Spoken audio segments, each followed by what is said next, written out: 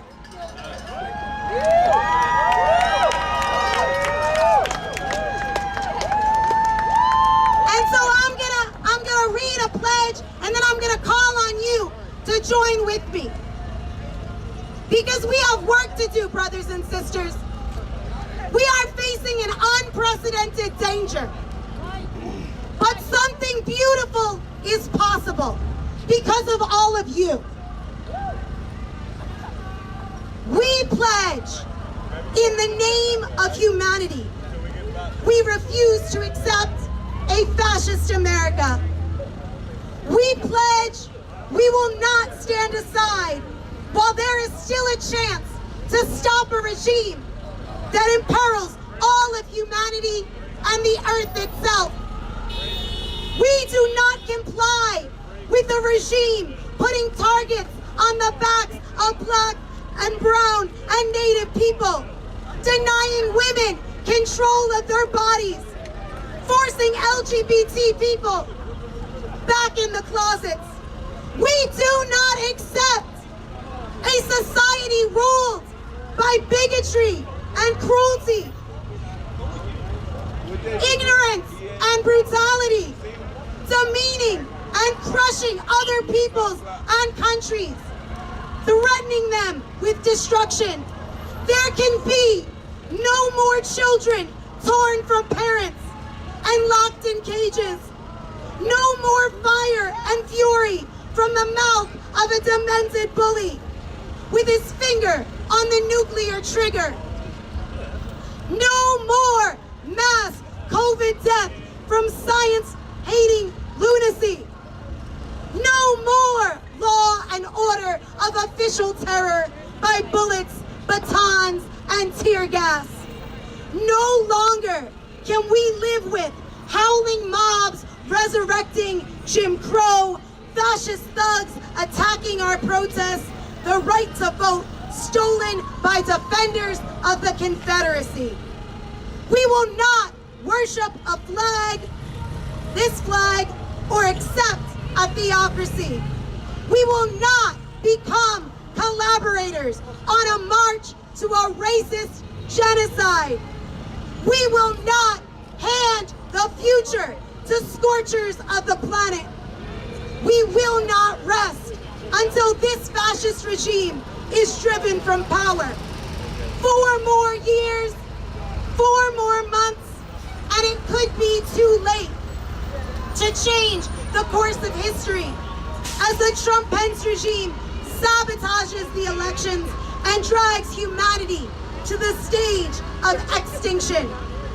Here and now, we pledge to unite in our millions, rising together in nonviolent resistance to stop a great horror. We pledge to stay in the streets, overcoming fear and uncertainty until this American fascism is brought to a halt. Fists up! Fists up! Fists up! Fists up! Fists up! Fists up! We're going to repeat this together. We're going to take a pledge together. We pledge that we will not stand aside. While there is still a chance. To stop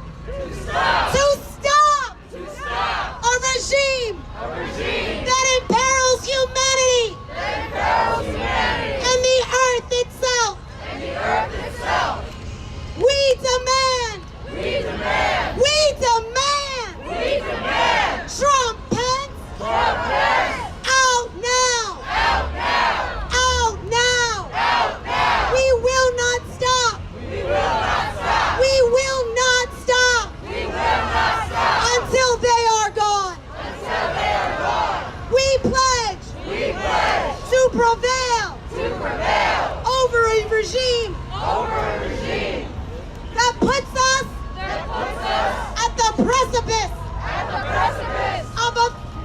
consolidated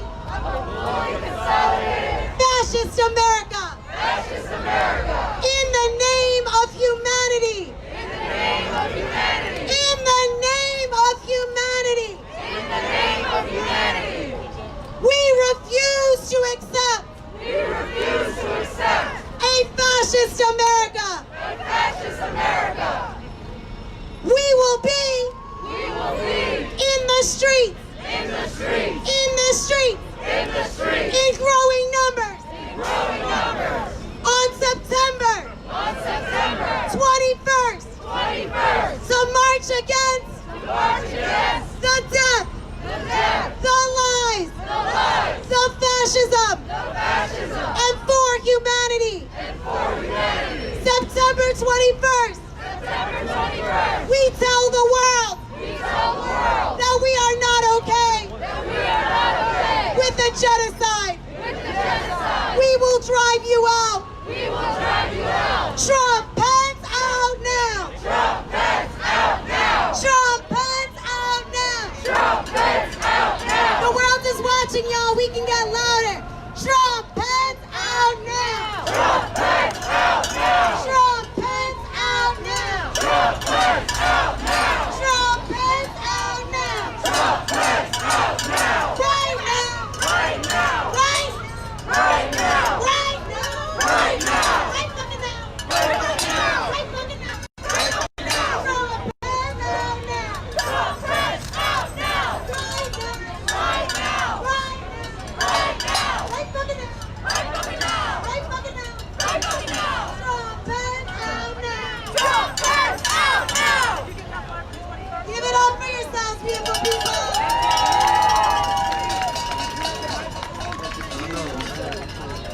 Across the street. Maybe we take over the street. Yeah! If you're on the other side, come to this side.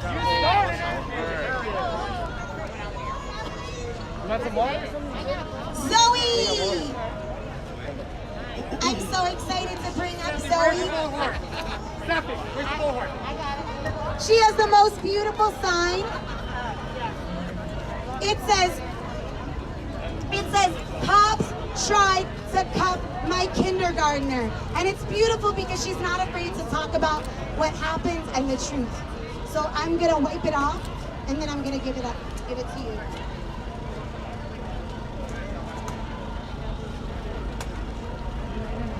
And while I'm doing this, everyone should take out their phone and take a picture.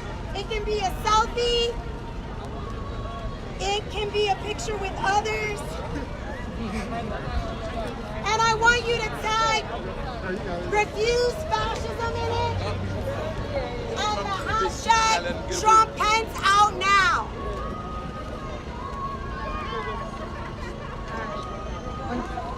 Hello? Hello? Okay. My name is Zoe Sturgis. I'm a kindergarten teacher in North Philadelphia. Line in. Try this one. This one. Oh, it got stuck. It's louder.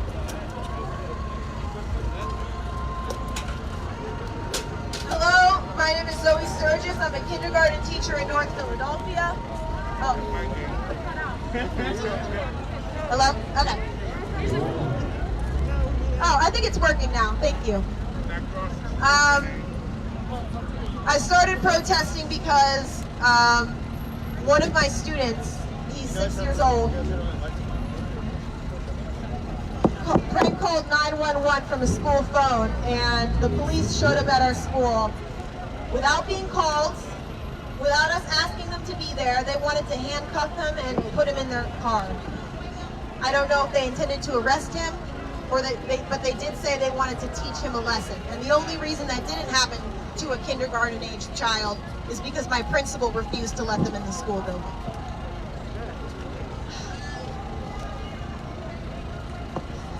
So, Trump is a serious threat to our city and to our nation, and I unfortunately know this firsthand. And it's not just about him and the things that he says and the horrible things that he's done. It's also about It's also about the people who feel empowered to express their violent hatred of anyone that doesn't look like them. The people in uniform and the people not in uniform. On the night Trump was elected, he went to my college, which is University of Pennsylvania. And so while a lot of people in this city were very upset that he was elected, there were people at the business school that he graduated from that were very happy about it. And when I went outside on that election night, they marched through the street and they gave the Hail Hitler salute. And then when they saw me, they surrounded me by a mailbox and they called me a nigger. And that was the first day of Trump being elected. Years later, the FOP, the Fraternal Order of Police, welcomed Mike Pence to speak at their lodge for their Blue Lives Matter rally, making it clear the link between police brutality and white supremacy. And when I was out front of their lodge, the Proud Boys came and they told me I had a target on my back and I should watch out. And in full view of the police who welcomed them into the lodge after hearing that. So I don't have to read the news to know that when Trump speaks his mind about who he thinks is superior and who he thinks doesn't deserve to live, that there are people listening. That there are people listening in our city. There are people who've threatened me. There are people in Mercani Plaza who punched someone in the face in full view of the police who declined to arrest that man. They've showed up with bats. They plan to show up in Clark Park on Saturday, fully armed to intimidate families. And it's because of the person we have in the White House right now. And I, for one, I'm not afraid. I wasn't afraid. I was afraid in 2016, but I'm not afraid now because I know that racism, that white supremacy, that prejudice, they're out here because they're scared. They're scared. They know their way of life is over. They know that history is leaving them behind.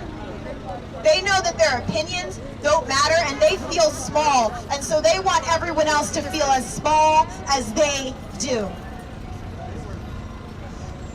But we're going to prevail. He's not going to get reelected. He's not going to continue to spread the message that it's okay to use slurs and that it's okay to threaten people's lives and it's okay to walk around armed looking for trouble.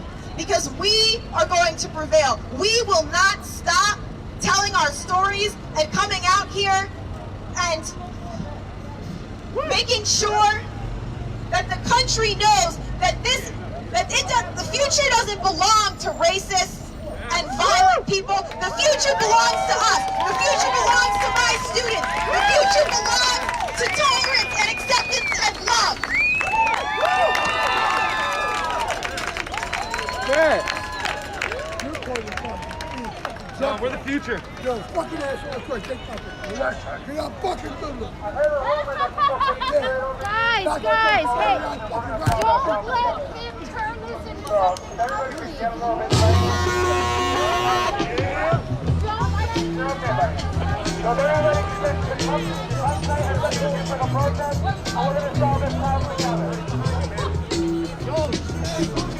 You will not be able to stay home, brother. You will not be able. Nobody saw nothing. No, we did. Nobody said some racist shit to her. He said some racist shit to her. I'd fuck him up too.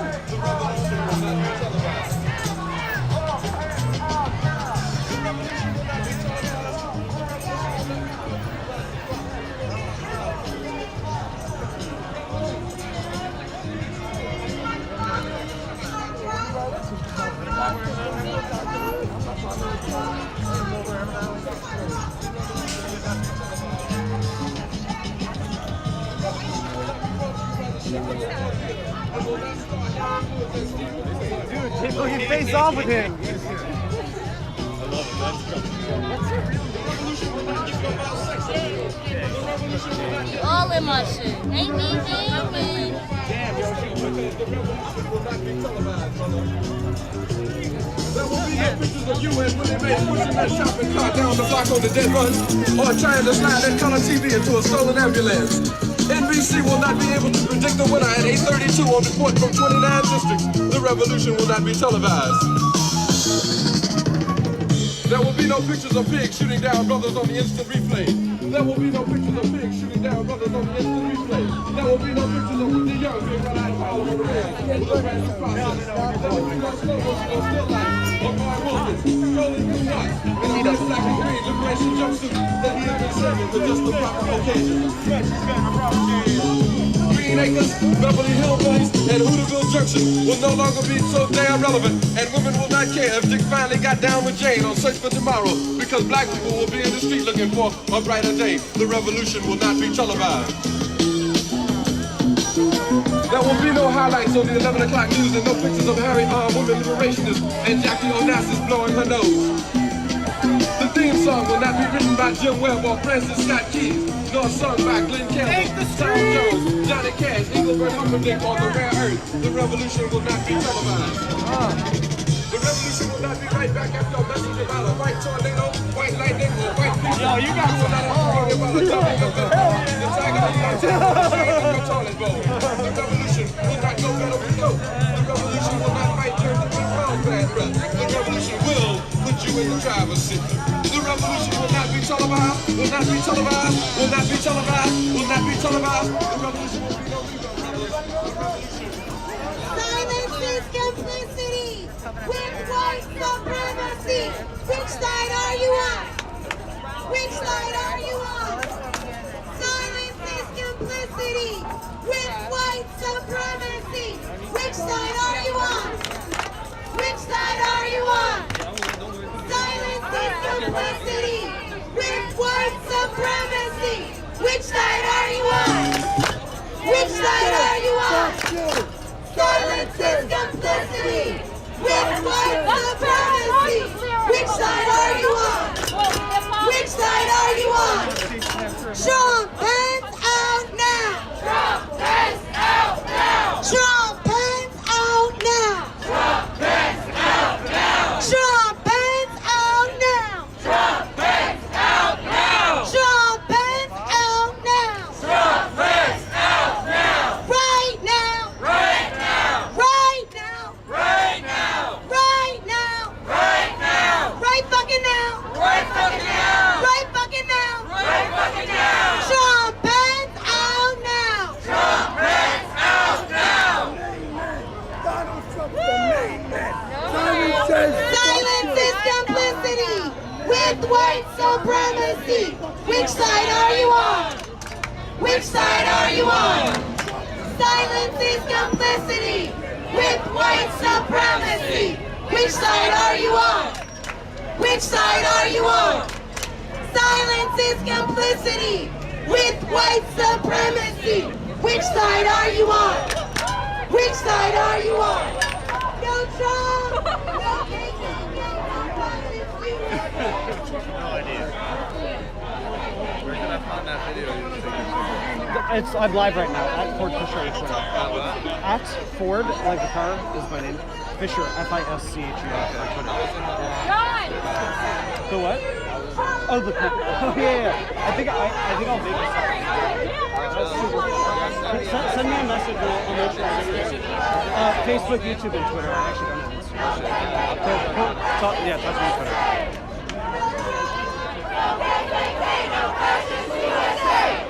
No Trump! No KKK! No fascist USA! No Trump! No KKK! No fascist USA! No Trump!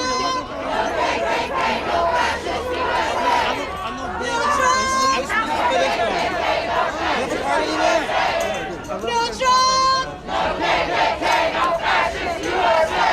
I want to do this. This is Chrissy's beautiful sign. Hell no!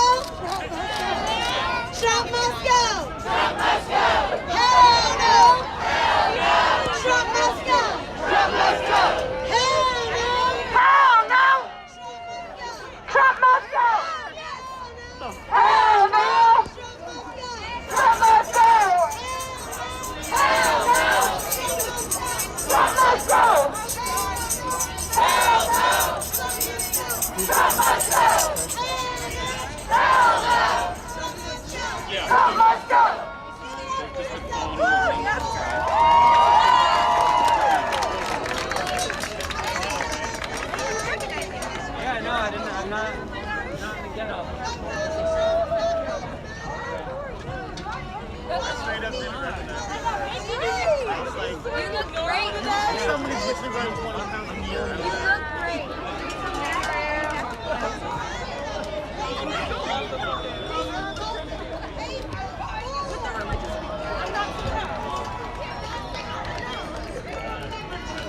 right. I'm going to take a peek on the other side of the street here. There's a smaller demonstration that's on the kind of pro-Trump side, so let's see what they're up to.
Le ha arrebatado su vida.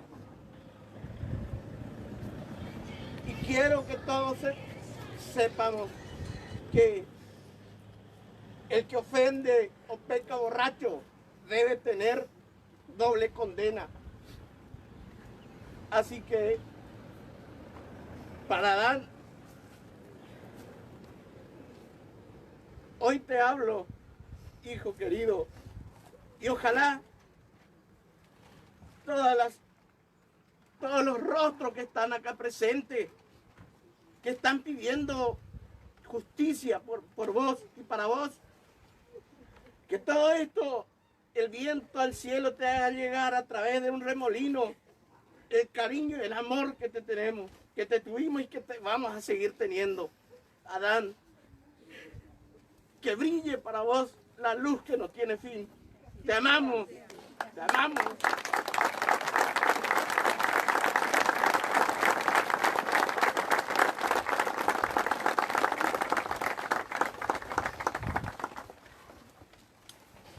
Siento la necesidad de hablar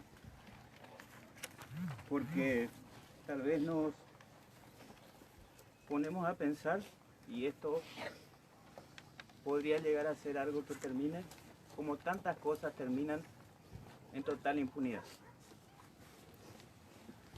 ¿Sí? Todos lo conocimos, Adán. Creo que no se merecía esto. ¿Para qué venimos hoy? Para reclamar justicia, ¿verdad? Y esa justicia muchas veces no es justa, ¿sí? Y hay que forzarla para que sea justa. Hoy estamos en un periodo de luto porque nuestro corazón está roto. Muy triste. Pero esto pasa. Y yo les pido a todos los que estamos hoy que mantengamos esta lucha. ¿sí? Porque el dolor pasa, porque todos somos humanos y todos hemos perdido a alguien alguna vez, ¿sí? Hoy perdimos un amigo, Delano. Que no quede impune, que no perdamos fuerza. Les pido por favor, agradezco a todas las personas, porque la mayoría lo conoció. Fue una excelente persona, así como está ahí. No permitamos, ¿sí? No permitamos que termine en la nada. Y depende de nosotros. Sí, les pido. ¿Qué significa depende de nosotros? Que dentro de un mes, por más que la tristeza sea un poquito menor, estemos reclamando. Porque esto va a llevar su tiempo. ¿Sí? Y muchas veces las leyes son frías y necesitan de que la sociedad la empuje a accionar. Y en esa función estamos nosotros. Tal vez nos resulte... All right. Carjacking, high-speed chase. Neighborhood said they didn't see no high-speed chase, so...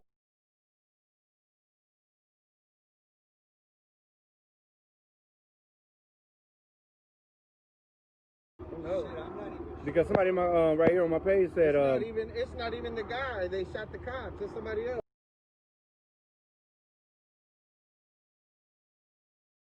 Get it right. And if they want to get it right, if they're so worried about defunding the police, then pass the laws that gives us a fighting chance when we're out here in these streets. I know that a lot of people on the live streams today have been asking about the future of the park. Breonna Taylor Circle in Justice Square, and their concern is that after this settlement was reached and even before the Attorney General makes his statement that attempts will be made to clear the park. So how do you respond to that, and what measures are you planning to take to keep the memorials to Breonna Taylor Girth and David McAtee alive and well? That's been a question for everyone. I'm only one person in this park, but the majority of us believe that we should still hold this to the mayor's feet, hold it to the police feet. As long as we can, we're going to be out here as a reminder. They want us to go away. We're not going away. It goes back to that settlement just being one part of this. We're not done. We're going to continue this work, not even just in the park, but in other areas of the city. We're going to make sure that we hold the lives of Breonna Taylor and the subsequent murders of David McAtee, as well as Tyler Girth. We're going to keep that here. We're going to keep representing them. We know they have plans for this park, but we have plans for our future. We have plans that we want to thrive. We don't just want to barely survive. We want to thrive, and we want to be free from police violence and police abuse. So we are going to do whatever it takes. We're going to be out here as long as it takes to represent and to be here. That's what we agreed to do when we set up in Justice Square and now Breonna Circle. We don't care about the plans. This was Hot Dog Park before it began. Why do they care so much now? Nobody really gave a damn about this park. It showed there wasn't this much greenery here. And their new development plans, there's even a picture that has a white man with a bullhorn that says rally, public rally, with a bunch of white people standing behind them. So they already see this place as a place of public rally and protest. So we're gonna hold that dream true. It's already here, and we don't plan on going anywhere. People from around the country are watching you right now. Shamika, this is Shamika Parrish-Wright of the Kentucky Alliance Against Racist and Political Oppression. She has been one of the people who has held the park down for 111 days. So my question to you right now is, how are you feeling? Because I know the answer is usually, I'm tired. But tell us why you're tired, Shamika. I'm tired because I'm a black mother and a grandmother now. And I'm tired because it's not just black people that are being killed by the police. We're disproportionately killed by the police. But there's poor white people, there's brown people, there's Native American people.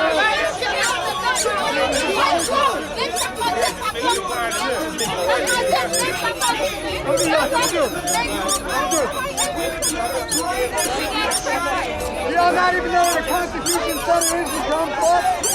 Fuck out of here.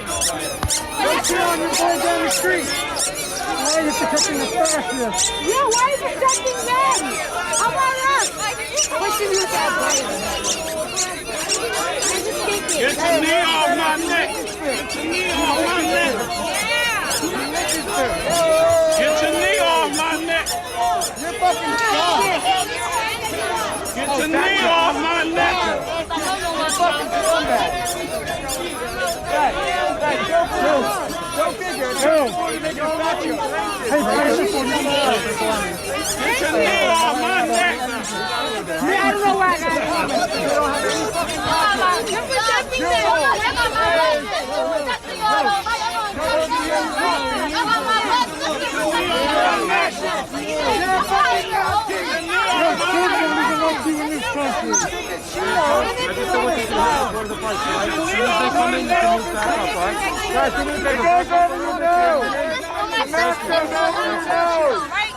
Get your knee off my neck!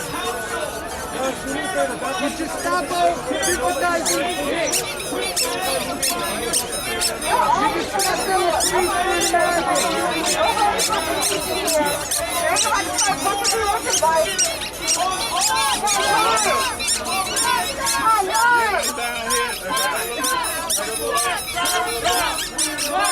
Look, get your knee off my neck!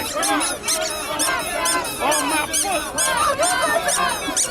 Get your knee off my neck! Hey, why do you guys always protect them? I'll tell you, because they lick your boots clean. No, they put because they lick your boots clean and they pay your fucking patients. The police is for Trump. Why don't you turn around the other way? Turn around the other way. Because that would mean they were standing up for something right. That's why.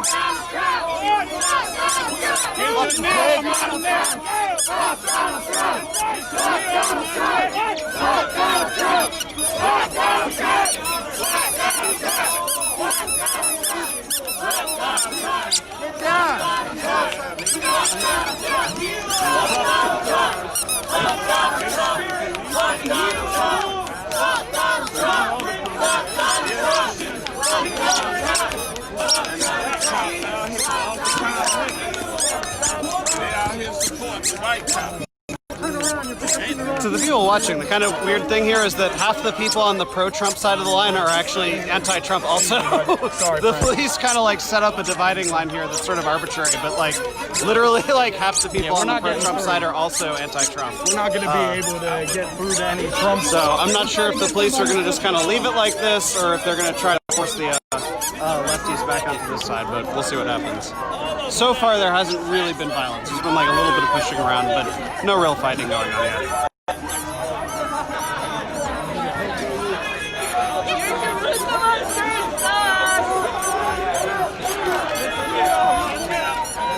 Thank you.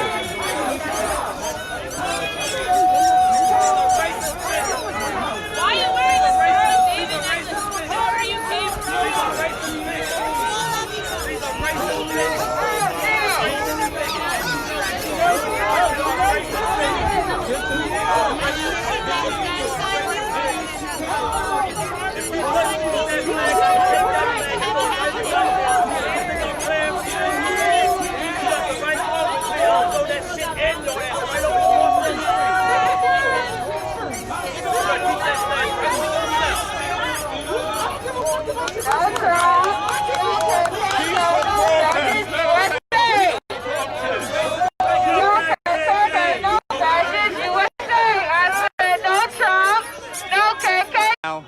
So you got two sides.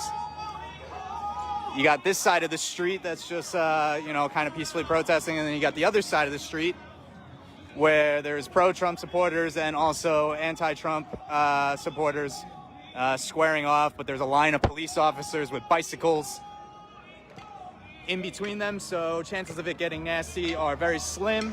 This is going to be a long night. There's a lot of protests scheduled here tonight, so we'll see what ends up happening. I'll come back live again later in the night. I gotta go back to shooting things and paying attention, so everyone follow my page with the night, okay?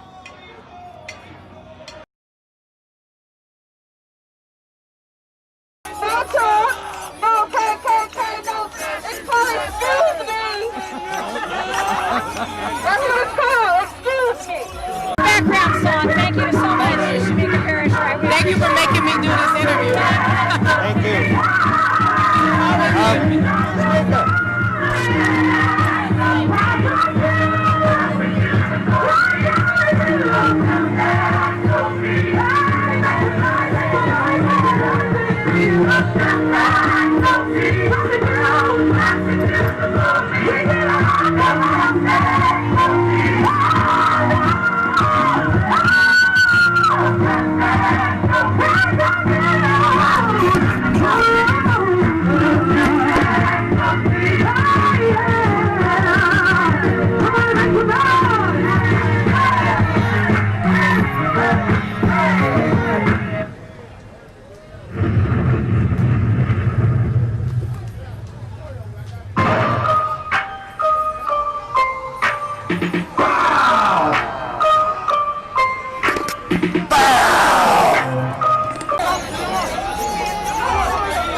separated them in half. Like, half the people on the truck side are still.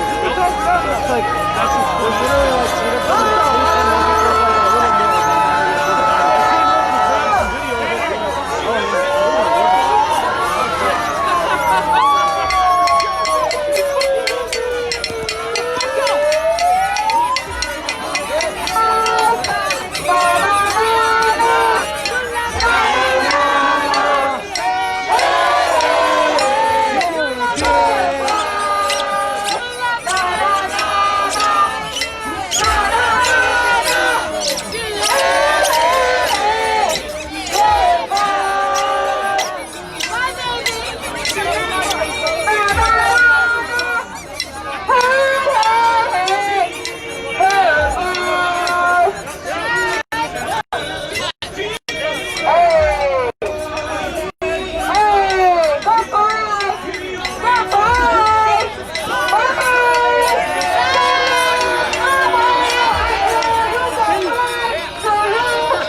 USA!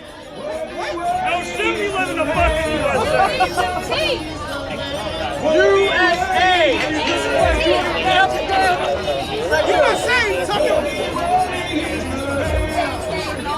You need some jobs! Fuck, I need to get a setup like you.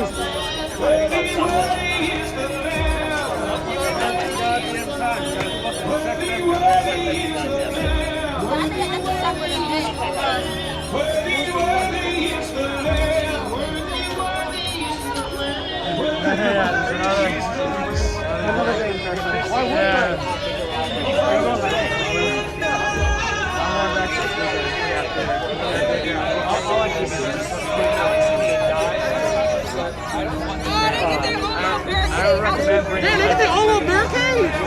Shit, I couldn't get all of them. Man, you didn't have to face this shit. Oh, I'm so sorry.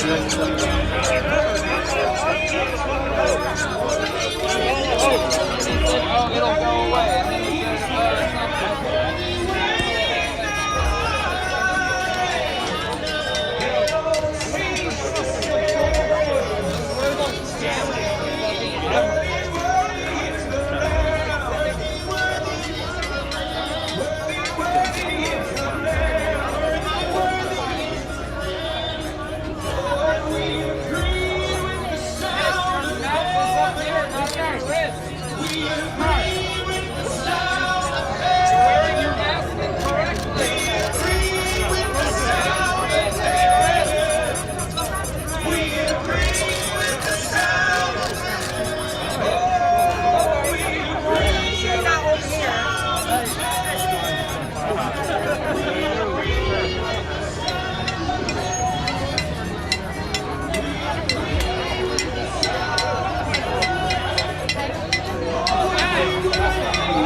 Fuck Donald Trump. Yeah, nigga, fuck Donald Trump. Yeah, yeah, fuck Donald Trump. Yeah, fuck Donald Trump. Yeah, fuck Donald Trump. Yeah, nigga, fuck Donald Trump. Yeah, yeah, fuck Donald Trump. Yeah. I like white folks, but I don't like you. All the niggas in the hood wanna fight.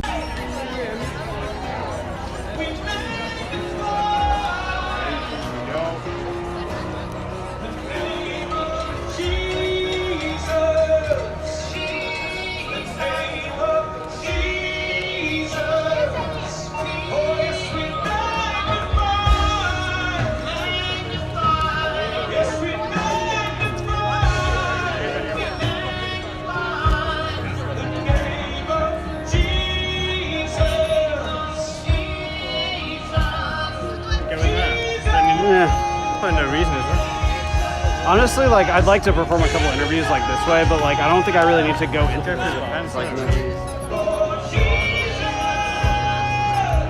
That if actually helps being in there.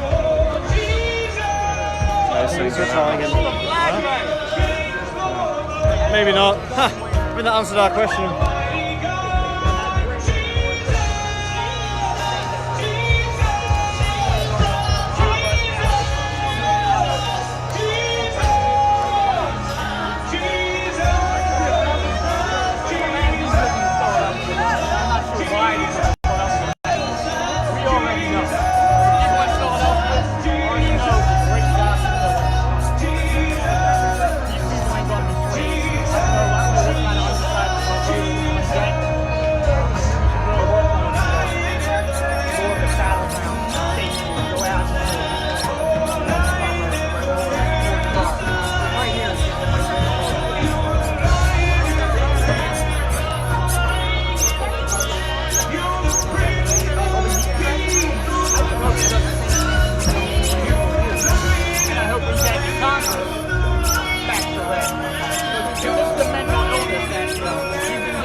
Watching the sun go down on the roof right now, it won't be on our side.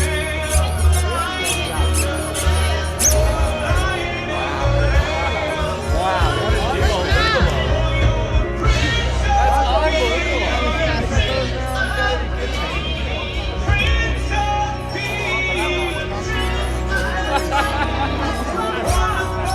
See how that flies on the air.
Racist, orange, nasty. Dangerous, crazy, trashy. Hacking, stupid, what's happening? What's happening? He's a fascist. Dangerous, orange, nasty. Dangerous, crazy, trashy. Acting, stupid, what's happening? He's a fascist. He's a fascist. Racist, orange, nasty. Dangerous, crazy, trashy. Acting stupid, what's happening? What's happening? He's a fascist! Give it up for yourself!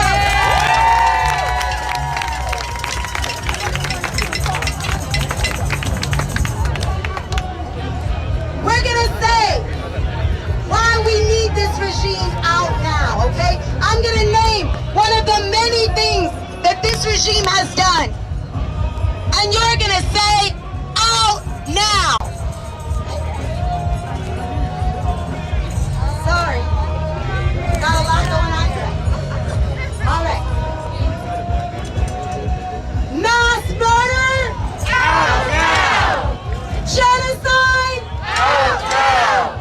Concentration camps? Out now! Environmental devastation? Out now! White supremacy? Out now! Pussy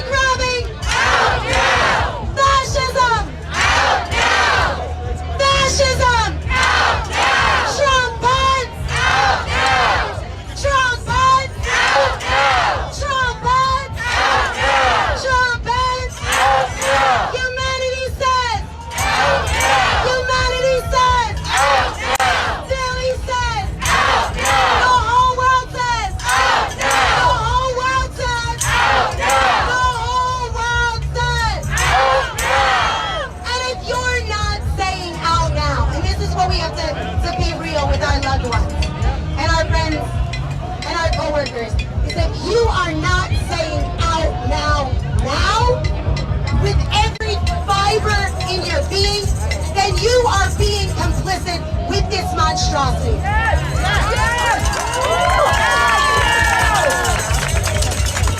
There is a way to stop this. There is a way to stop this. There is a way to end this nightmare, but we gotta stop relying on the same channels that got us in this. We gotta stop relying on the channels that he's shredding, on the norms and rules he doesn't give a crap about. And we have to use our power, the power of the people in the street, raising this demand and not stopping until the demand is met. This is a strategy that has won all around the world victories. Most recently in Lebanon, but last year in Puerto Rico. It's won in South Korea. It's won all around the world. People planting themselves in the street and saying, we will not accept another day, the regime must go. And in a country like this, that poses more danger than ever before, I'm not going to say that Trump is Hitler. Hitler did not have nuclear weapons.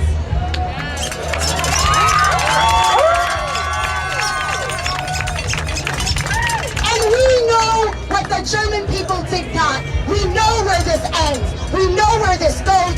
And now is the time for us to act. Not to sit back and wait, but to act now. And to keep coming out into the street in growing numbers. October needs to be day after day, night after night.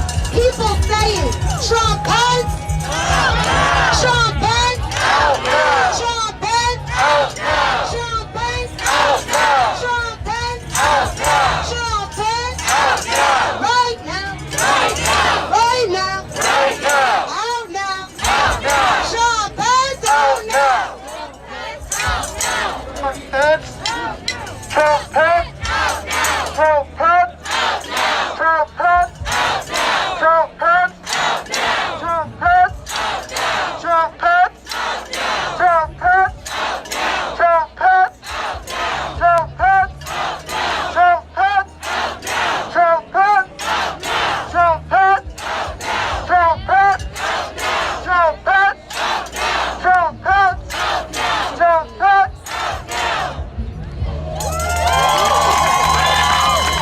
Elijah, do you want to come into the circle and say a few words?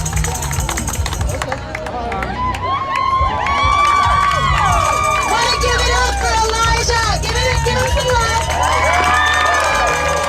Give him some love.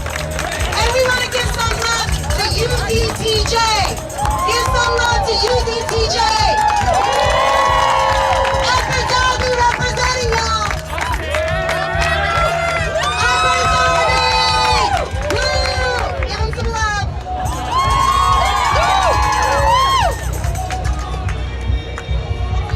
In 6 months, Trump and Pence have controlled a fascist regime over our government. They have had a death grip over all the laws passed, and they need to be held responsible and accountable. Like every other president that has existed. He has no excuse. He has nothing else to rely on. And he has no right to claim power or declare martial law in order to seize more power over our presidency that the American people elected him in, that for most part that we did not want. And he was too much of a pussy to show up here today. He cannot face the people. He cannot face the lives that he has ruined. Because at the end of the day, he knows he's responsible. And for as long as he wants to, he will keep his hands, he will try to keep his hands clean of any responsibility as a president of the United States that he must be held accountable to. And now, we are calling for him to be out of office and along with all of his cronies and members of his fascist regime.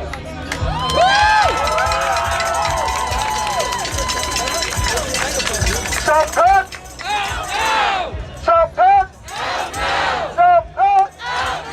Champagne! Champagne! Champagne! Champagne!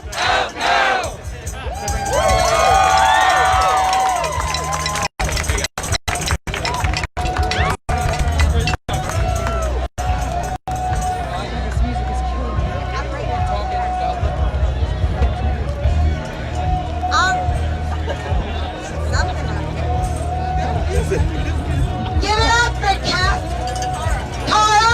from Penn Community Justice. For justice. Missed a word, I'm so sorry.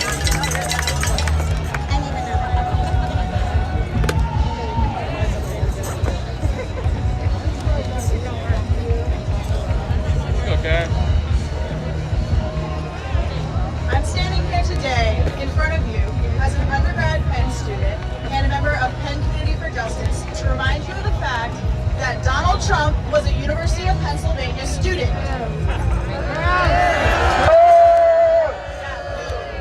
Penn likes to ignore the fact that they produce one of the most anti-intellectual, violently racist, and fascist political figures of our lifetime. Yes. But as a student at this institution, I can truly say it is no accident that this neo-Nazi came out of the University of Pennsylvania. An institution that upholds white supremacy by exploiting the labor and land of our city and terrorizing West Philly. An institution that neglects its vibrantly diverse student body and staff. And an institution that significantly contributes to the over-policing and violence towards our fellow citizens. I'm also standing here today as a white woman, a member of the demographic that voted for Trump. And if we want to face the structures of oppression that led us to elect a fascist like Trump, we have to ask why it's easier to embrace our whiteness over our womanhood, because Trump certainly isn't a champion for women's rights.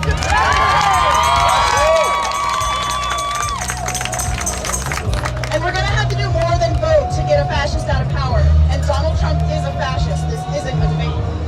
Fascists forcibly oppress those under them, and what's more oppressing than committing domestic war crimes in over 100 U.S. cities, than imprisoning people in unsanitary conditions during a pandemic, than stripping people of jobs and even homes and demanding we pull ourselves up by our bootstraps, than kidnapping protesters, destroying medic supplies, and rubber bulleting journalists.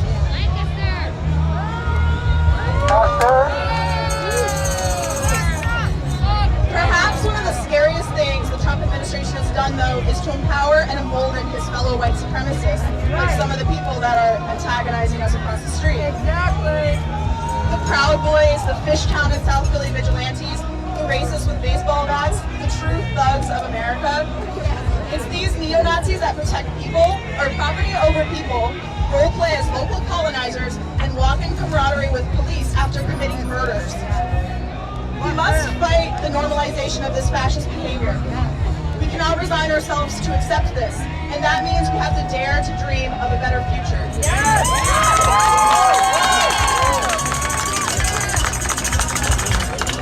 I was born into a generation where even thinking about the future is radical. I'm 20 years old, and I've already outlived Tamir Rice, Trayvon Martin, Mike Brown, and countless others. I have impossible things to consider when I think of my future. Like, is where I'll live going to be underwater this time? The next time an unsurvivable hurricane hits? Or will wildfires burn it to the ground? I'm the generation that has no hope in electoral politics because our first election was Hillary versus Trump. The generation that is expected to survive on a minimum wage that hasn't changed since the 1960s. And the generation that has survived more mass shootings than any ever before. Still, we must dare to dream of a better future.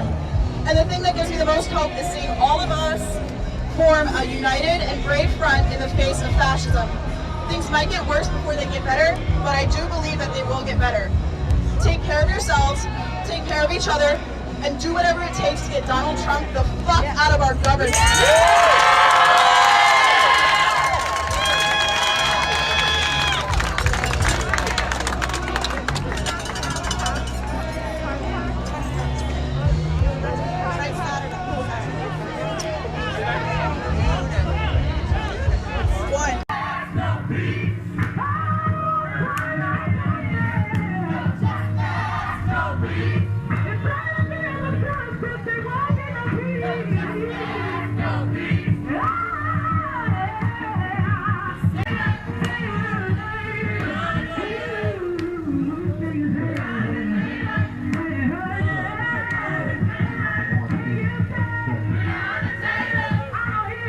down to 13% battery life. I haven't been paying attention to it. I do have a backup phone if it comes down to it.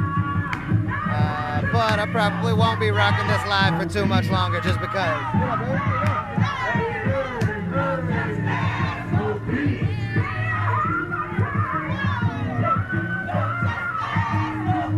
What's up, Texas?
So my friends, don't just vote. Get out every day and protest. Speak your mind. Tell your friends to go to the polls. We need to save our surrounded by good people. Who the fuck are you? You're a piece of Gary. Alright, Gary. What are you doing here? What are you doing here? This is your moment to shine. This is your 15 minutes of fame, Gary. You get more attention than you've ever gotten in your life. You're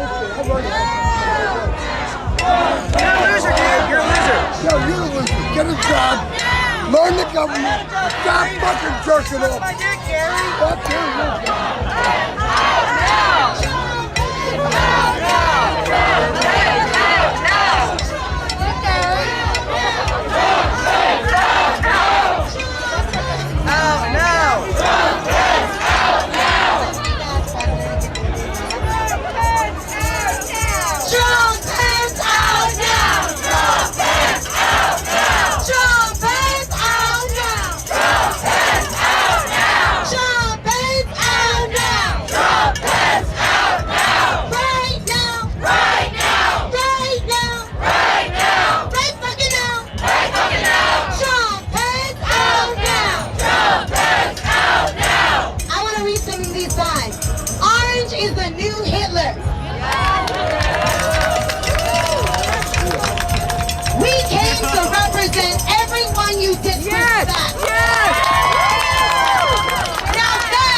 a vigil later today because this regime likes to talk about the people on our side are violent. They like to talk about the people on our side being violent. But who is unleashing deadly white supremacy? They are. Their law and order is the order of violence and vengeance, of brute force. They are telling their people to go out and exact retribution. You shut the fuck up. No. I'm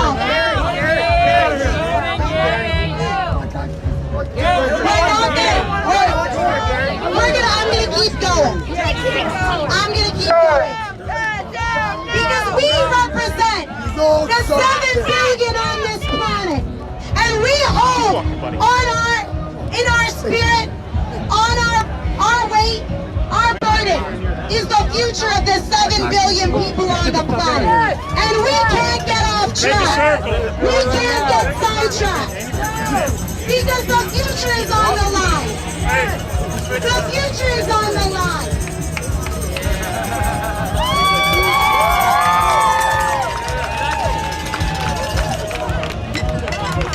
And the story doesn't need to be that we go back and forth with one sick person, but that we are going with all we've got to drive out this demented bully with his finger on the nuclear trigger.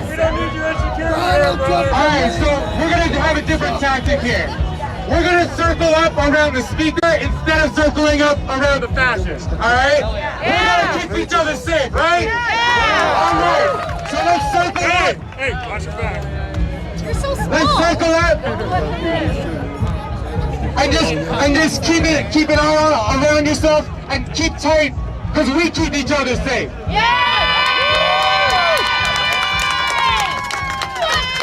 Together, stay tight. We'll do this every night. Together, stay tight. We'll do this every night. Together, stay tight.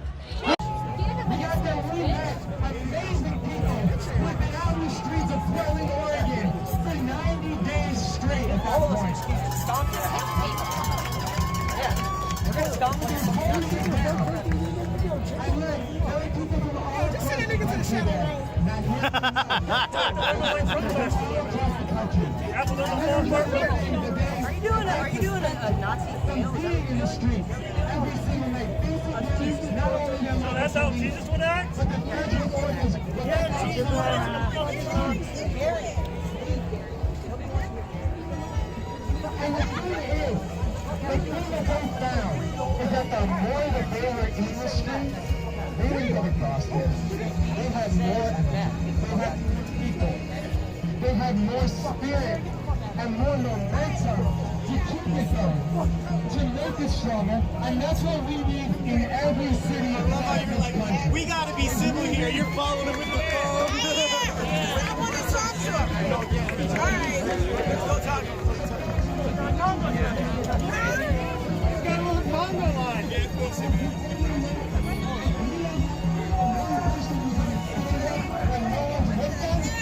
We know how the people who are going to stand up and be inspired by that one person. And if we don't have those people, we're not going to have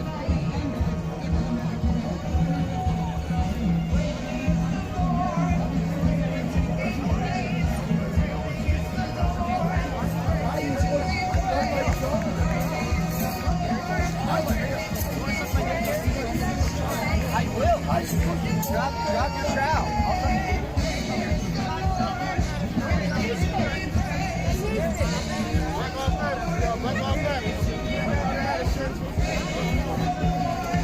Exhausted. They had more energy. They had more people. They had more spirit and more momentum to keep it going, to make it stronger. And that's what we need in every city across this country. Is we need, because resistance to fascism breeds resistance. That's the only way it works. That's the only way it works. If we don't have the one person who's going to stand up when no one's with them, we won't have the people who are going to stand up and be inspired by that one person. And if we don't have those people, we're not going to have the hundreds that come after them. We're not going to have the thousands, and we're going to not have the millions that we ultimately need to drive this regime from power. That's how this works.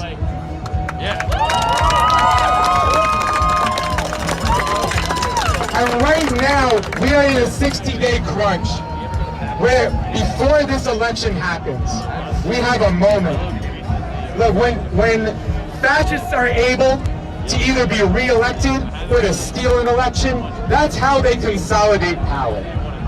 That's how that works. When Modi in India was able to have his second term, that's when we saw lynch mobs going through the streets with the backing of the police while Donald Trump was in India, by the way, murdering people en masse. When Erdogan was able to get his It wasn't a re-election, but it was a referendum in Turkey. Every step of the way, after he defeated the so-called coup, after he won this referendum, this is how they consolidate power and silence not only the critics in the streets, but even the ruling class critics, brutally. If Donald Trump is able to get away with winning or stealing the election in November without millions already in the streets, not in the streets the day after, already in the streets, then we will have hell to pay. If we thought it was bad already, it will be a million times worse and only get worse from there. So it's up to Lindo, get over here. Sorry, it's up to us. So it's up to us. You gotta be on deck. You gotta be on deck. I was waiting for you. I was waiting for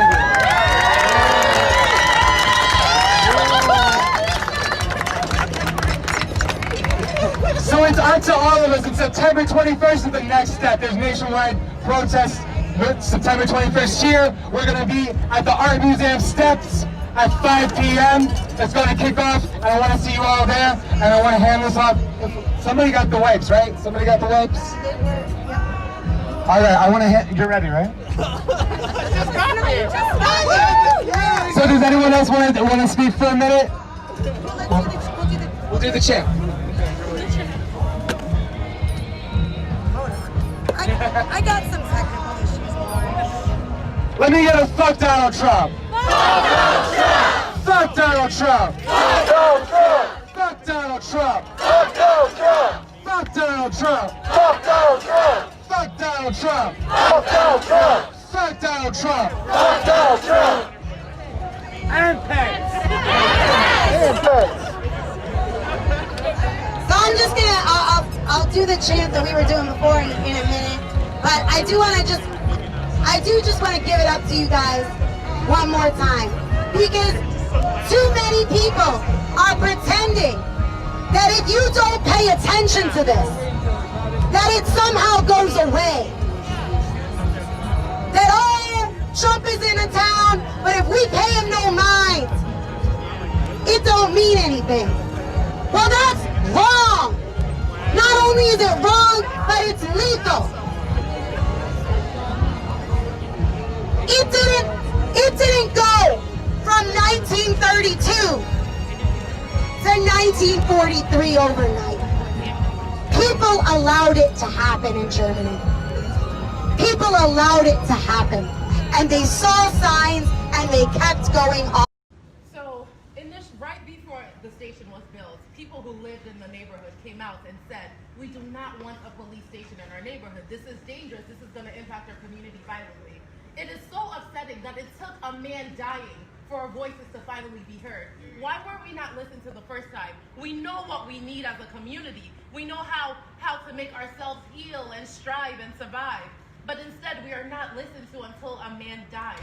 So we need to remember that during the largest civil rights movement in our history, City Council initially voted to give $16 million to the police, men who occupy and brutalize our community, and they are turning around and giving us $300,000 for people who need mental health assistance.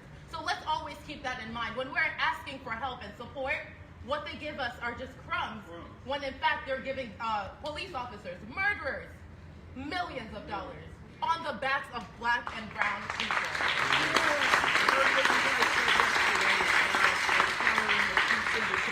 If you don't mind kind of reiterating some of the things, some of the feelings you guys have about his firing.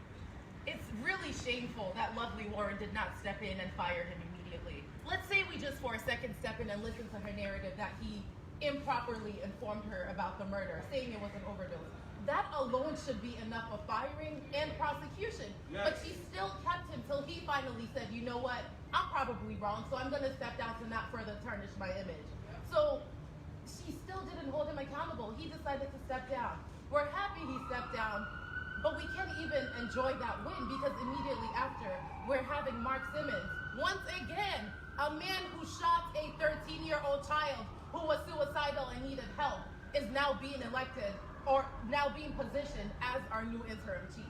So we just feel like Lovely she just doesn't seem to be hearing our demands. She doesn't seem to be hearing the family's demands. We've made it extremely clear. These are the steps to attain justice for Daniel Prude and his family. We're still waiting. The officers are still around. Lovely is still here, refusing to hold anyone accountable. Firing Tim Curtin, Justin I can't even pronounce his last name. People she put in place. That's not enough. Why were they in place in the first place? Why were they there? I also want to challenge the narrative of Lovely being the person who championed the Police Accountability Board. Absolutely not. In fact, she put out legislation to combat a Police Accountability Board with teeth and disciplinary power. At no point was she ever supportive of the Police Accountability Board. That was all President Scott. So for her to take credit of something she tried to dismantle just falls in line with all her lies she's been telling recently. Your voices have been heard. Are you still celebrating a little victory in what's happened so far? I think Mr. Joe Prude can speak to what that feeling might be like right now. You know, seeing that Mark Simmons is about to be the police chief, knowing that the killers of his brother are still out there and being paid with taxpayer money. I think he can speak to what that feels like. Joe, first, how you doing today? All right, In the first place, why were they there? I also want to challenge the narrative of Lovely being the person who championed the Police Accountability Board. Absolutely not. In fact, she put out legislation to combat a Police Accountability Board with teeth and disciplinary power. At no point was she ever supportive of the Police Accountability Board. That was all President Scott. So for her to take credit of something she tried to dismantle just falls in line with all her lies she's been telling recently. One last question. Your voices have been heard. Are you still celebrating a little victory in what's happened so far? I think Mr. Joe Prude can speak to what that feeling might be like right now. You know, seeing that Mark Simmons is about to be the police chief, knowing that the killers of his brother are still out there and being paid with taxpayer money. I think he can speak to what that feels like. Joe, first, how you doing today? All right, yourself. I'm all right. The question is, do you feel a bit victorious that some people are leaving? No, I don't. Okay. I feel as though that it goes back to the first press conference when I said it was a blatant cover-up. And it really was. You know what I mean? And for me to figure that out, everybody in this audience, everybody that's out here got common sense. Everybody knew that was an elaborate cover-up. You know what I mean? There's no more further things that they can possibly do. Now, all we want them to do is tell us one thing. They finna go apprehend them people that murdered my brother. That's all the hell I want to know. I'm so tired of every you know, it ain't even the politicians, it's the people. Yeah, they politicians. You know, I'm gonna rephrase that. Yeah, they study beating around the bush. You ain't beat around the bush when you killed my damn brother. So why in the hell my family still waiting for results? I think they owe that to us, don't they? If I'm not mistaken, don't they owe that to me? Because he died on my damn watch. And you know how that makes me feel like the scum on the bottom of my goddamn shoe. I'm so tired of these people just, oh, let's put a blanket over that. No, stop hiding. Bring them people in, because if it was me, if I'd have did that to a damn cop, I'd have been sitting at 130 South Plymouth. Indicted already. Indicted. I mean, let's keep it real.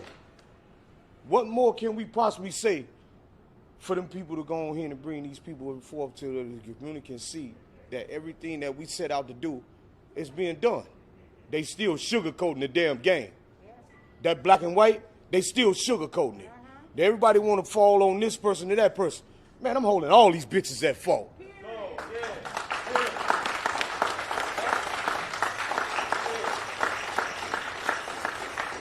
And I would say bitches is a gender neutral term in this situation. The former mayor, Bill Johnson, says that, you know, the community's already protested. It's the point is made. It's time to sit down at the table and find some solutions. Man, we ain't sit down telling people to come up out of there. So I and have take not their ass seen down there. Bill Johnson at any one of these protests. Not one. While Bill Johnson was mayor, the RPD also murdered people and got away with this. So until we have someone speaking who has not been involved in not holding police officers accountable for murder or covering up murders, let's check back. Bill Johnson also brought Project Exile into our communities, in which Black people were charged excessively and faced federal charges and exiled from our community for having small amounts of drugs in their possession and something remotely resembling a firearm, like any part of a firearm. This man did this to this community, and we know people who are still paying the price. So nothing Bill Johnson can say means anything to me. What means something to me is the families' voices and the voices of the people who continue to show up and fight for justice day in and day out.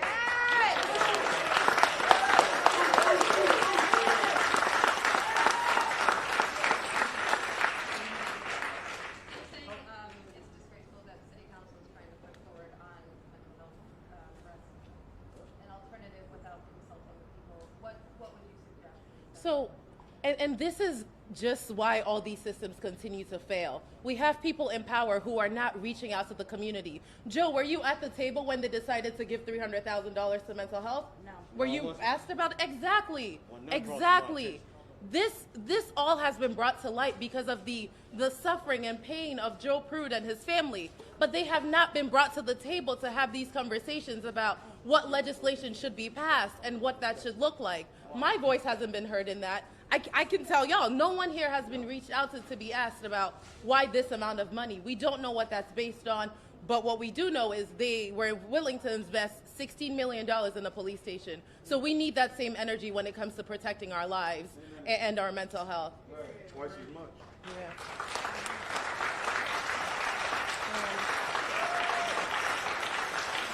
La popular de octubre es un feminicidio frustrado. Feminicidio, como lo dicen en México, porque el Estado tiene que hacerse parte de lo que hacen sus agentes de Estado.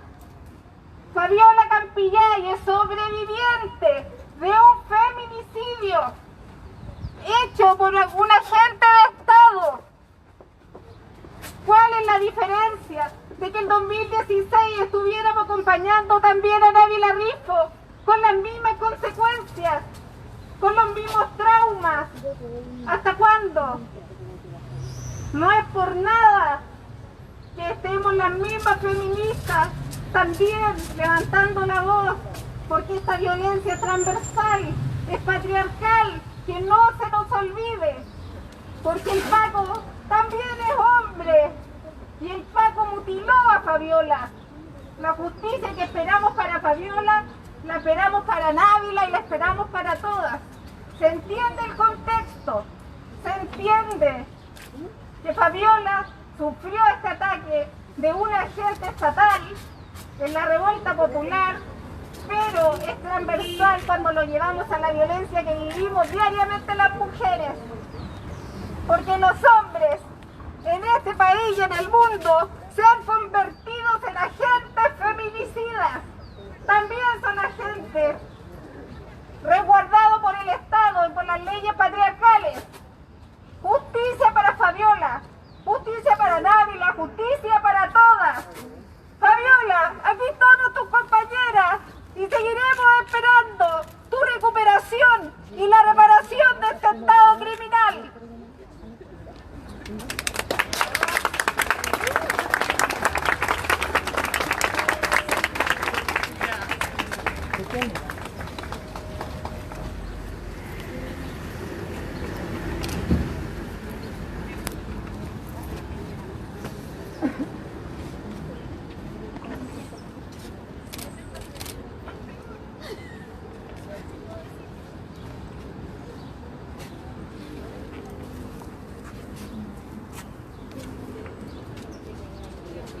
Agradecemos a las trabajadoras del IST que, sabiendo de que íbamos a convocarnos aquí, dispusieron de todos los implementos de seguridad que podíamos requerir. y al mismo tiempo nos informaron, ¿no?, de cuál es la situación de salud de Fabiola en este momento. Sabemos que la meningitis que tuvo está controlada y que mañana efectivamente va a ser operada y por lo tanto nos llamamos a estar muy alerta para ver qué es efectivamente lo que ocurre mañana, alerta para volver a convocarnos todas las veces que sean necesarias y hacer llegar nuestro apoyo, rodear a Fabiola y a su familia de amor, de solidaridad. Sigue abierto el megáfono para quien corrigiendo la información anterior, la vocera informa que el cuadro de meningitis está controlado hasta el momento y que mañana Fabiola Campellay nuevamente se somete a una cirugía, pero el cuadro de meningitis está controlado. Queremos cantar una canción que nosotras adaptamos de un acto de protesta de las mujeres por la vida el día 10 de septiembre por el Día Internacional de los Derechos Humanos. No sabemos si, no creemos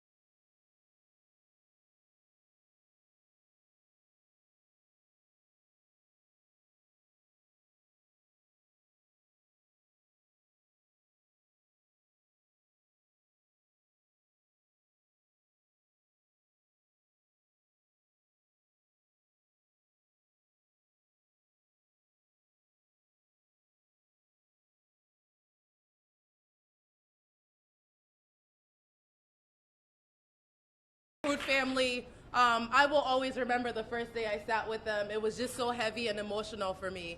But the strength I see in you, your leadership, your guidance, your knowledge, like we're all here today because you took a stand. We follow you, we trust you, and thank you for being up here.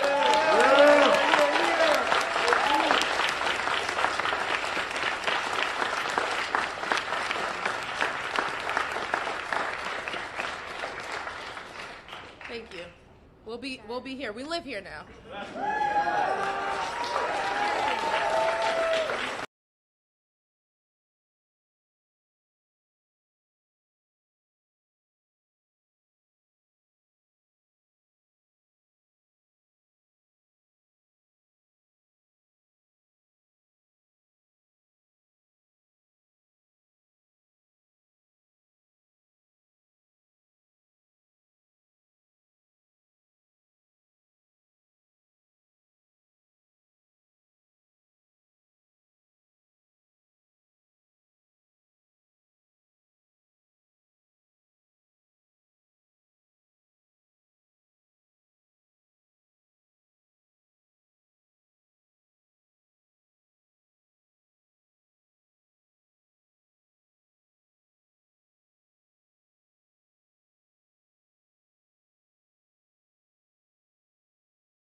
Fuck Donald Trump. Fuck Donald Trump. Yeah, nigga, fuck Donald Trump. Yeah, fuck Donald Trump. Yeah, fuck Donald Trump. Don't speak up. Yeah, fuck Donald Trump. Yeah, nigga, fuck Donald Trump. Yeah, fuck Donald Trump. I got a question. How'd he make it this far? How the fuck did it begin? The Trump rally sounds like Hitler in Berlin or KKK shit. Now I'm going in, I'm just saying what's real. Give a fuck about it, cause it's gotta be said. It's gotta be said, it's off the top like a two-play on Donald Trump's head. This man's not peaceful, racism's evil. This man has cost us a billion fucking people. The truth be told, there's a change. Man's about the world's got a problem with Americans, the bank's going down.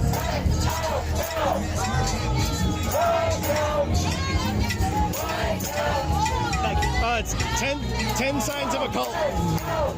Yeah. Thank you, buddy. Real shit right there. There's another one. It's the 14 signs of fascism. All right, awesome, dude. Yeah, it's over by their setup over there. Okay, cool. Yeah. I made them, and I was like, I want to get them in front of these guys. Well, we'll get pretty close. Yeah.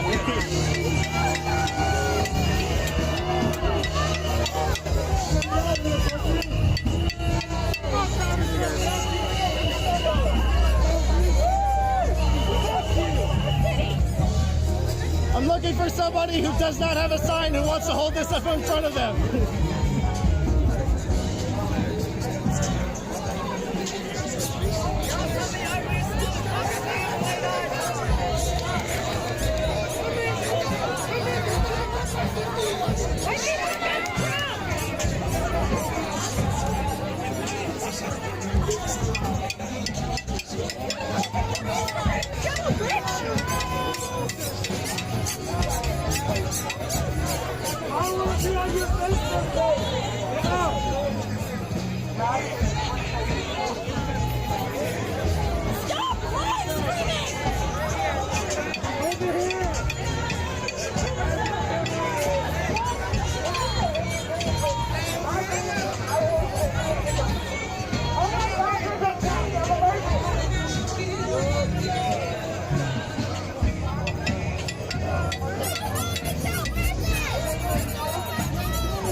Trump pants out now. Trump pants out now. Trump pants out now. Trump pants out now. Trump pants out now. Trump pants out now. Trump pants out now. Trump pants out now. Fuck Trump. Out now. Trump pants out now. Fuck Donald Trump. Fuck Donald Trump. Fuck Donald Trump. Fuck Donald Trump. Fuck Donald Trump. Fuck Donald Trump. Fuck Colt 45. Fuck Colt 45. Fuck Colt 45. Fuck Colt 45. Fuck Colt 45. Fuck Colt 45.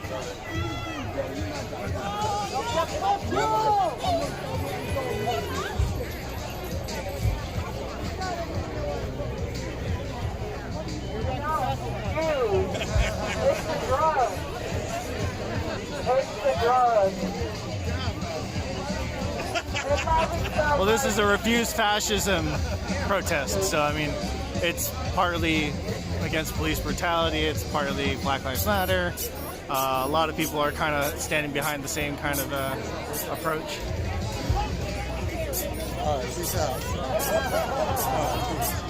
This is not going to be a conservative live stream channel, and I have no options for you, man. Who do you serve? Who do you protect? Who do you serve? Who do you protect?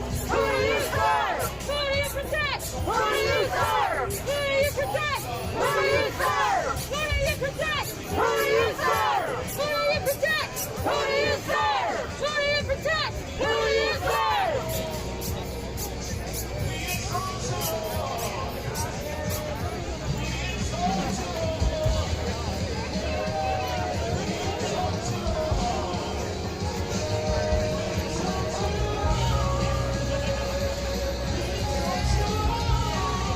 Thank you. I appreciate it.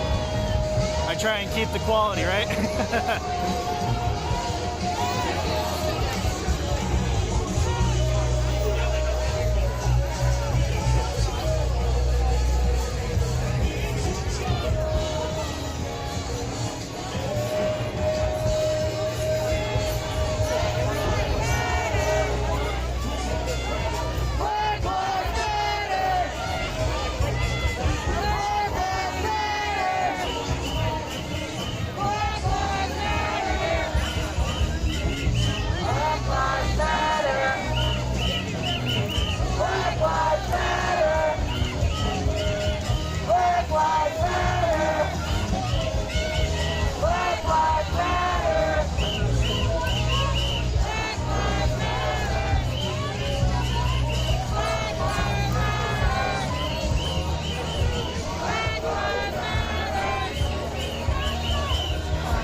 I am part of the protests for Black Lives Matter and refuse fascism and such, but at the same time I do try and keep a little neutral on the matter, just to be sure to be able to cover everything.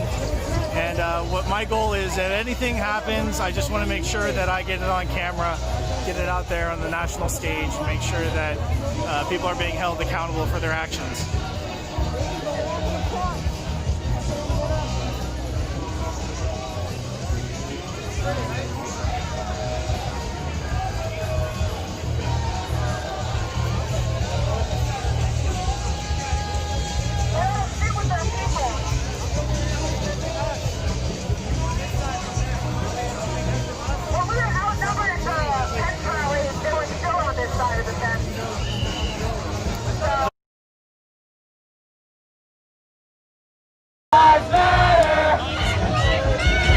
Black Lives Matter!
Do you want?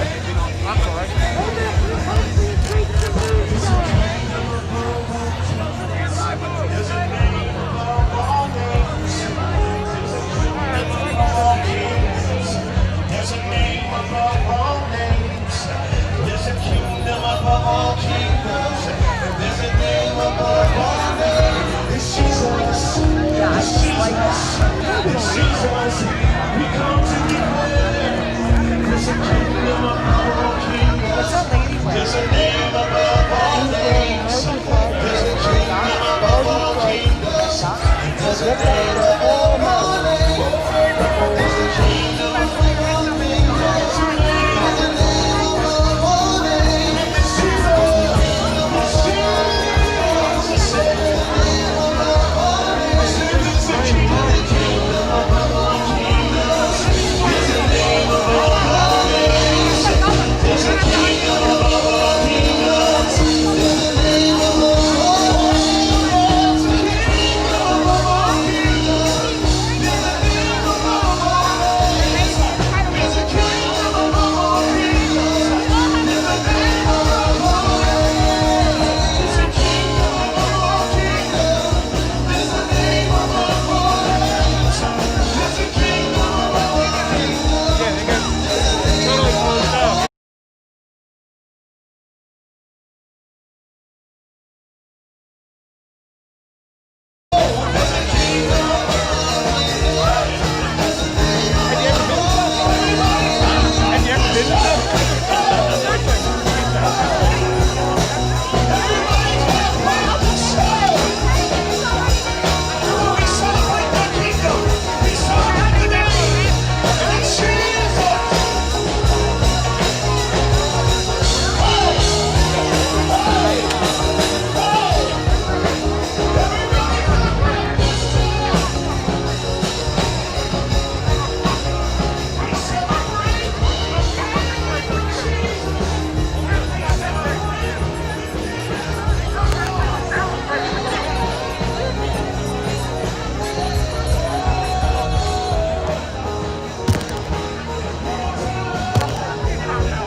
Alright, so there's about 20 or so of those pro-Trump people, and well, usually I tend to find that kind of the intersection of wherever the left and the right end is tends to be where the conflict is. Right now there's honestly not that much going on there. The police have separated them fairly thoroughly, kind of putting the Trump people into their own little, I guess I'll call it the Trump section, whereas there's vastly more on the left side, on the left wing side I should say. And so I'm kind of walking into the middle of them now, who have kind of, lost interest in the Trump people and are kind of doing their own thing.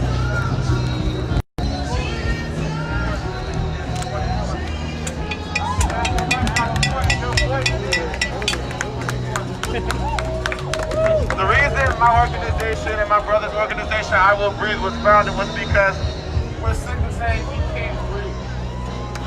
We're sick of being stuck under the knee of fascism. We're sick of being stuck under the knee of anti-Semitism, bigotry, racism, misogynism. We're sick of being under that knee, so not only can we breathe, but we will. I want to show how much you can breathe. I need you to hit those polls. I need you to tell everyone to vote. Neighbors, friends, enemies, everyone. Because if your voice is silent, you're just an accomplice in the problem. If your voice, I'm going to say it again, if your voice is silent, you're just an accomplice in the problem. We need young co-workers. Understand that your voice is the most important thing you have in pushing the change of these narratives. You want to end this regime? It starts in November. The groundwork starts now. It's never too late. You just started today, and tomorrow needs to be your second day, and your third day, and your fourth day. And we're not stopping until this man, that I can't even call a man, is out of the White House. So I need all of you to understand that you need to vote. Do not think that your vote does not matter. Do not think that your vote is irrelevant in the political process. I can tell you from reading the numbers, Donald Trump won Pennsylvania by less votes than the amount of African Americans that actually voted the year he ran for president. Just in Philadelphia alone. So your voice only doesn't matter when you don't vote. When you vote, your voice is heard. When you vote, you make a difference. When you vote, you push change. When you vote, you change narrative. When you vote, you flip the system. When you vote, you are a revolutionary. When you vote, you will breathe. When you vote, fascism will come to an end. When you vote, the knee will come off of your neck because you will not stop. So the system is saying you will not stop marching. You will not stop voting. You will not stop talking to your political officials. Hold them accountable. Don't just vote and stop. It doesn't stop at election day. We need to be in these offices, having meetings, sitting with these people that pass these laws and these initiatives that keep us under where we're supposed to be. You need to be in these meetings. You want them to help us? Hold them accountable.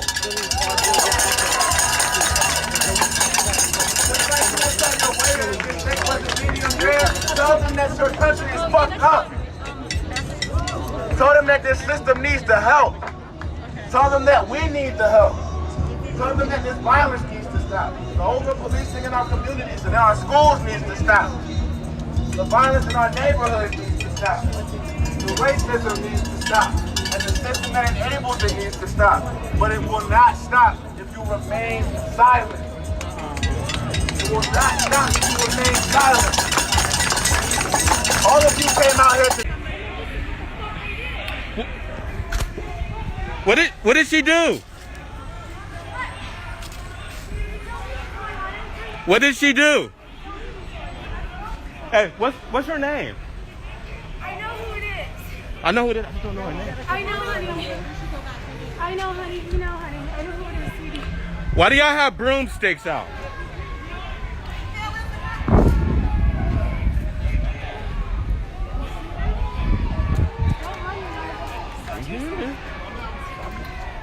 Your boyfriend are killing me.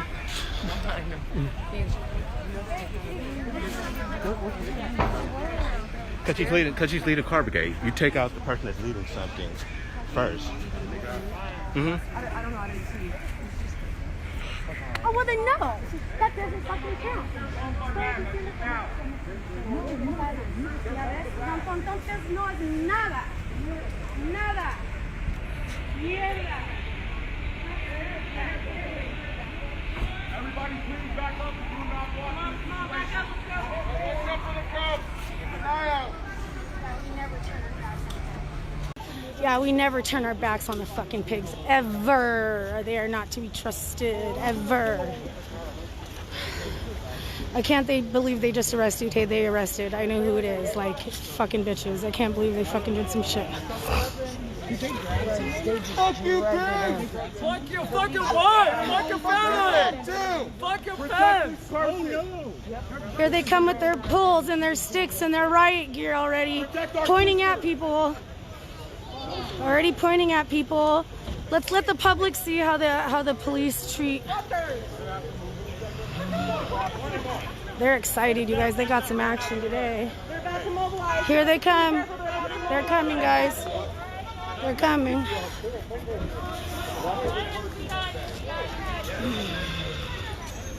Oh, here they go. There they are. Get together! Get tight! Get tight! Get together! Here they come. Here they come. Here they fucking come.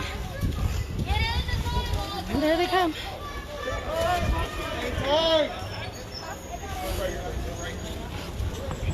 Here we go again. Take how many? What takes is this? How many takes is this? Let the police come. Okay, Taylor and Jenny. Slow it down! Keep walking. Don't let them pedal you. Sorry. No, you're fine, honey. Hey, you want some saline? You want some saline, dude? Hey, what the fuck are you guys doing? What are you doing? What are you doing? What the fuck are you doing? What are you guys doing? The fuck are they doing, you guys? All cops are bastards! Fuck my fucking camera, you guys. They're loving this. They're loving this. We can't walk on the fucking sidewalk! This is what they do, you guys. They tell us to go away. They tell us to disperse, and then they block us in when we have to leave. They block us from all exits when we can't get away. This is what they do. We've seen it time and time again. Here he goes, shaking up his shit, getting ready to mace people, because that's what he loves to do. Excuse me.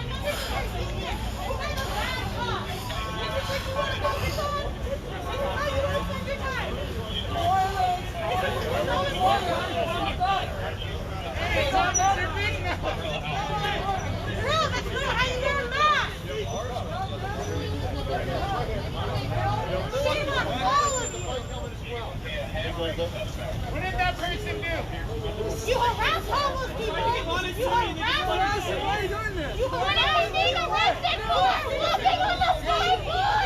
Walking on the sidewalk. You should be so ashamed of yourself. Come here. Hey, come here. Under arrest. Come here. You're under arrest. Come here. I'm gonna go in there. Come here. You. I'm gonna go in there.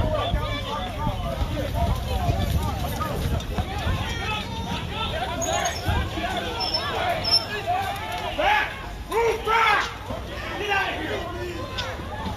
Stay back!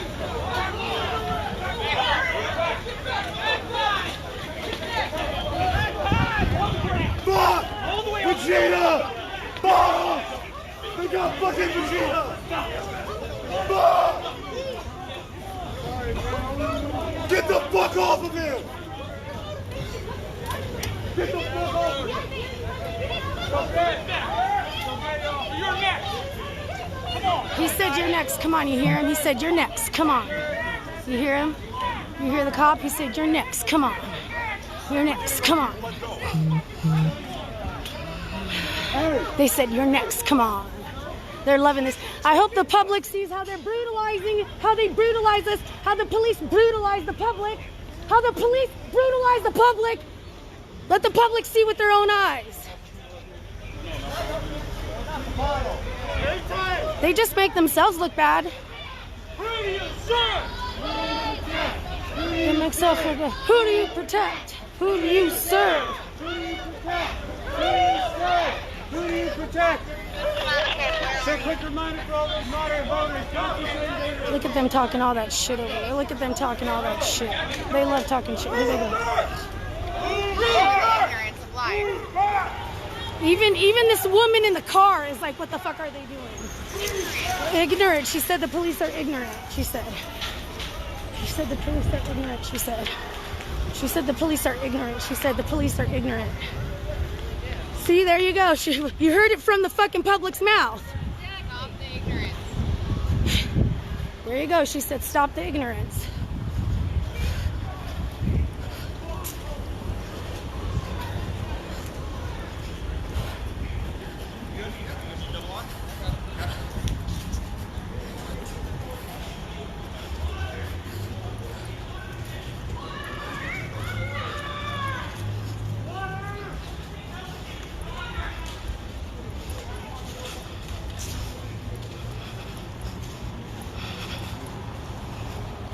But we're the ones that block traffic and obstruct people's lives and shit. But look at them.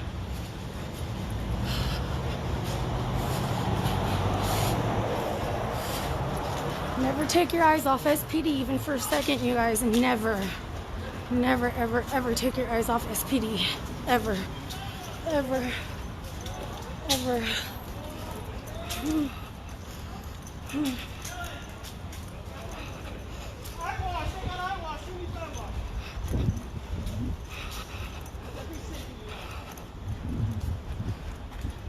Hey, did half people go the other way? Is half the group gone? Crystal, they need to find Fuck, I think half of us went the other way or something because I'm not seeing a lot of people I know. Yeah, I'm trying to find Teacher Crystal. He's on the other side. Did the group split up? No, I know, you know, I know. Yeah. Listen, I'm trying to act like I don't know you guys, but I'll message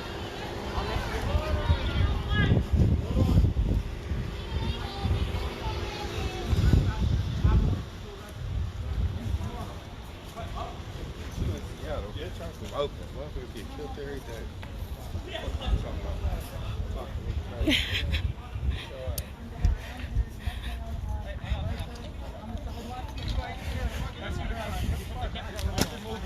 Holy shit, they're taking photographs of the arresting officer. Department is fucking disgusting.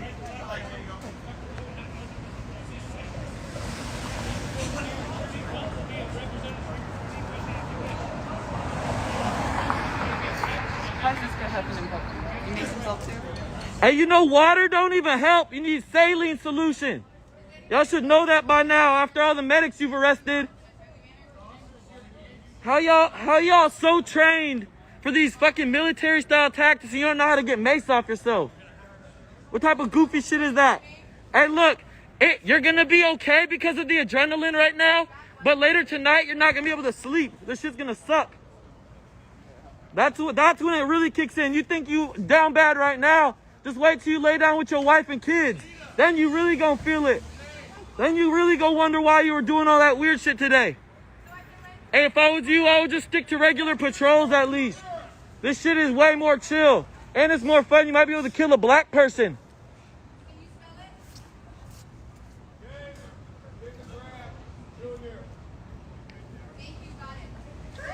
I hope that shit sting, boy. Hey, look, one time I got a headache from that shit. I hope you feel that too. Maybe next time you'll be able to use it with more care.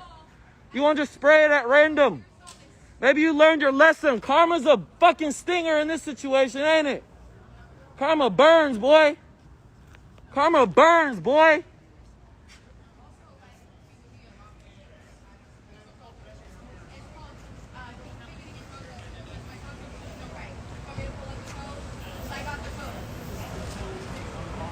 Comfortable yelling out their names so I can try and get you out in a timely manner?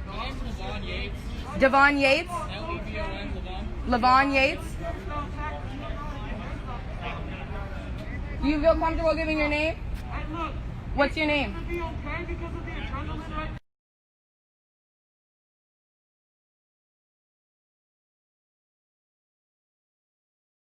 Fucking arresting people do basically SPD doing what SPD does best. So I don't know, man. They arrested a few people. They arrested a few people, so I don't know, man. I don't know what I'm gonna do. I don't know if everybody's gonna disperse. I'm just keeping this on for a minute because you know SPD be on the motherfucking bullshit. SPD be on the motherfucking bullshit. Oh, God.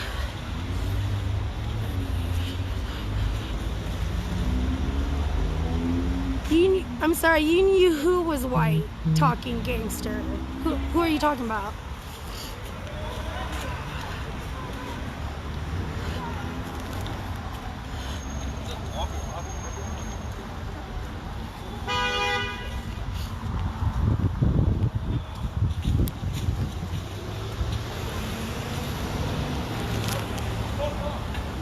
Rubbing his eyes. Don't touch your eyes, dumbass! He's rubbing his own eyes. Don't you got some fucking protocol for mace? Y'all got protocol for using it. God damn. Hey, can we get a female officer to take her in? Can we get a female officer?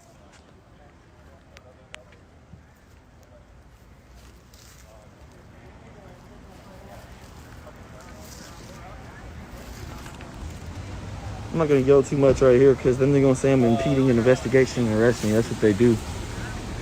You all right?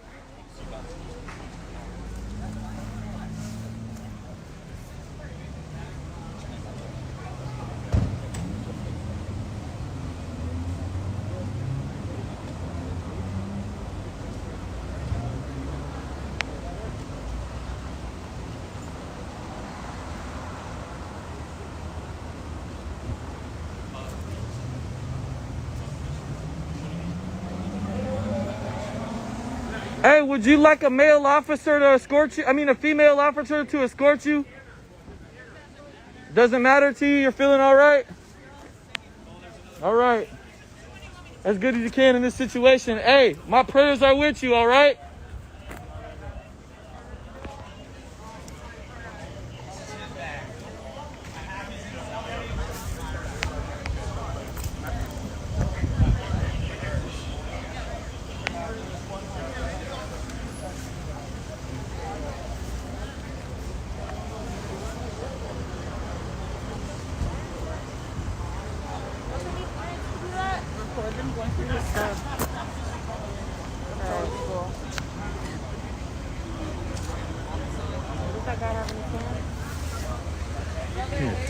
Cop got some pepper spray in his own face. A bunch of them did. A bunch of them did. They're hella stupid. Training. What's he need a warrant for that? Oh no.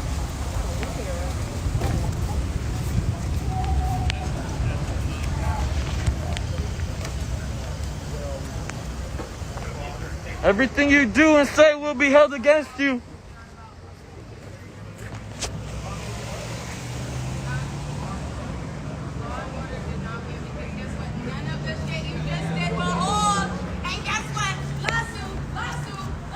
Hey, I've seen multiple situations, Captain. I've seen multiple situations where there's women arrested that would really like some more female officers being there to help pat them down. Maybe take that into account in the future.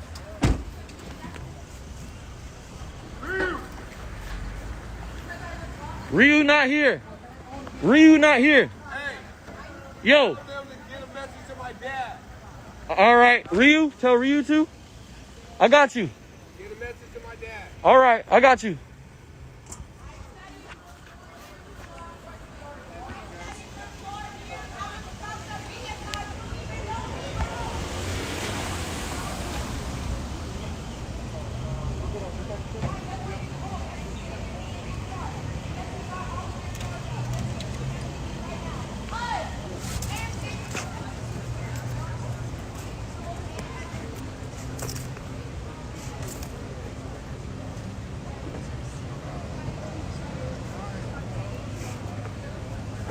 $50% at least.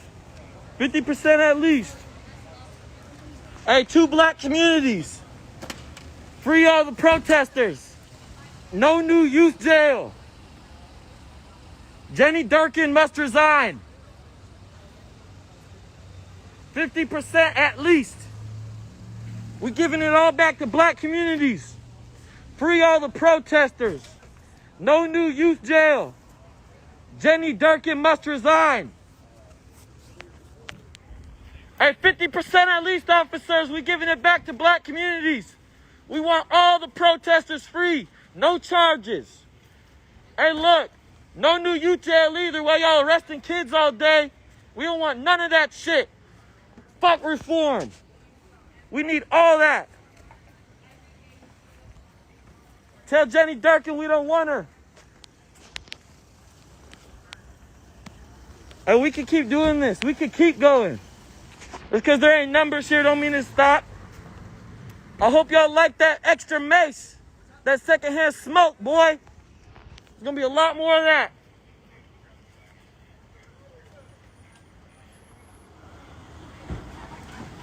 Hey, look. Hey, look. Your adrenaline is making it okay right now. But that shit about to suck later. And quit putting water in it. That don't help. It's oil-based, you stupid.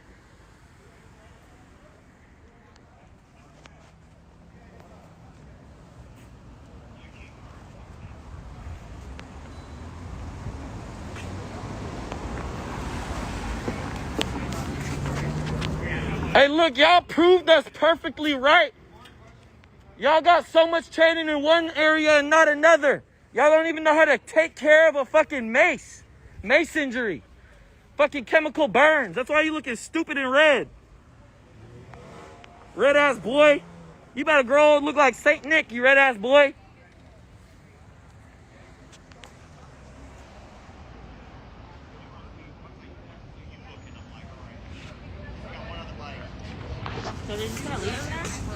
Oh no.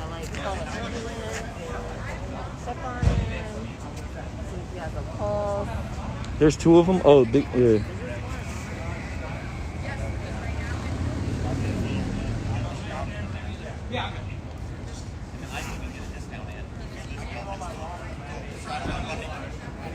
If that guy had $1 for every time we maced him, he'd be a very rich man. Right here? Yeah. Oh, yeah. Rich woman, low-key. Oh, woman. Yeah, yeah. My apologies. No, it's good. Many don't know that.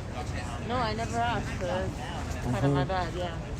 Bro, I'm like, this bothers me so much how they just are dumping water on each other's face. Y'all ignorant fucks. I think you guys, if you're going to carry a weapon that's less than lethal, you should know how to treat that weapon that's less than lethal. You see Beardo over here?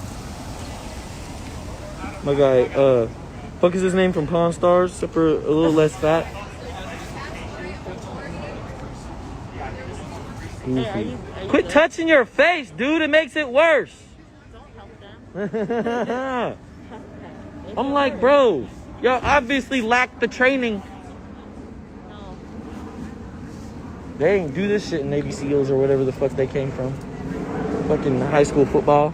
You know what this reminds me of? Huh. It reminds me of high school football games. Right. After they win the game, they sit and huddle up and talk about Game team. how they tackle this one. Bro, they were literally like, yeah, you're losing. I'm like, what do you mean we're losing? This is not a fucking sport, dude. This is not like a race. Well, that just shows you. It is a game for them. Right. It is a game for them. Who's in first place? You got first, second, third, fourth? How does it work? Who's winning right now in the polls? Y'all got a final election in November? How's it working? Who's top dog? Who got the most arrests? Who got the most maces? Who got the most pushed over with a bike record? I know you can hear me. Don't bullshit me. I know you can hear me. Who's in first place? Who's in second? Who got the most guap? Who got the most money out your bets and your weird little side things? I know y'all got it. Bro said we were losing. We weren't winning. What the fuck does that even mean? Is this a game to y'all? Of course we're fucking losing. The fuck are you talking about? That's why the fuck we're here in the first place, dumbass boy.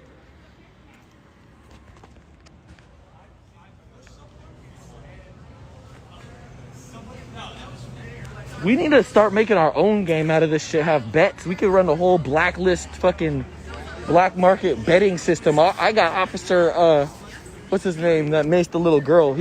Top 10 right there. From day 2, was it? This dude with the beard, he goes hard every time. I see him almost every time right here. Super Trooper got, you know what I'm saying? Super Trooper got a couple bodies on him. He doing okay. Today, the winner was the dude with the whole left arm sleeve, though. The one that announced that we're losing. He had that much balls. The loser of today was the one that accidentally maced himself. Dumbass dude.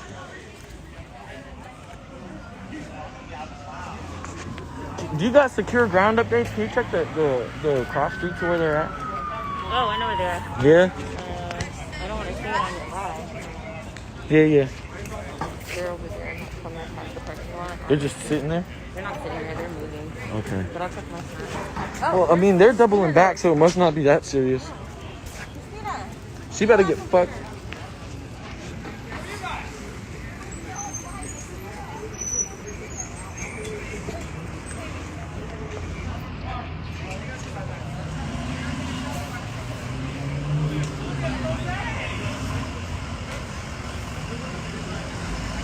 I do need the can I pin it? That's crazy. I didn't know that. Damn. They need a medic. I didn't even realize it was that serious. Hey, big sis, you okay? You all right?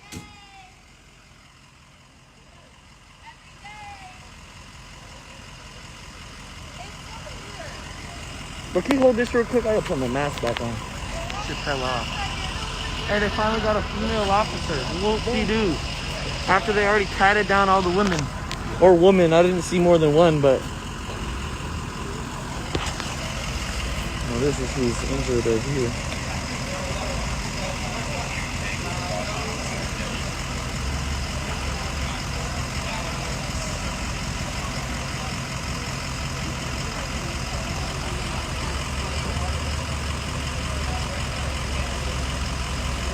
Somebody got her name, I believe. Did they? She almost cried. Then she wants to talk about violence, but she tried to lunge at you. She gotta hit me.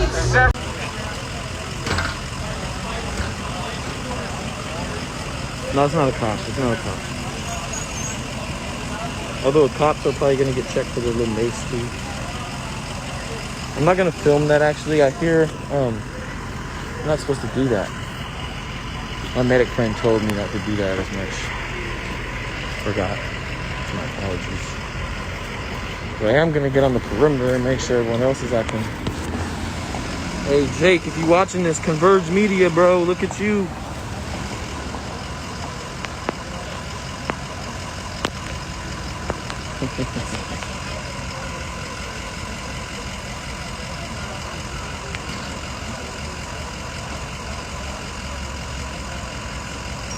Hey Eden, I see that you're watching. Hit up Allie, please, and tell them hit me up.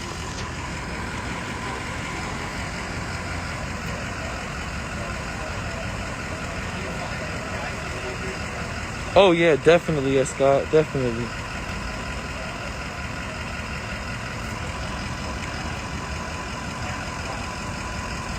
These guys must know something we don't know. Maybe it's something around QAnon. QAnon. Whatever, however the fuck you pronounce that shit.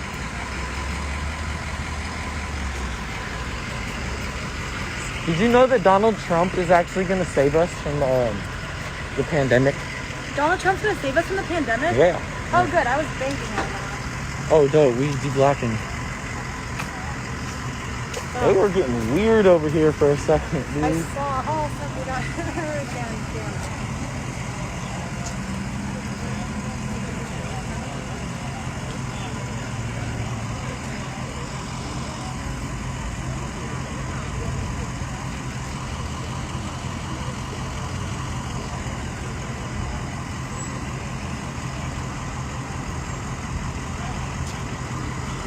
QAnon. Look, y'all know the vice president just went to one of their little meetings.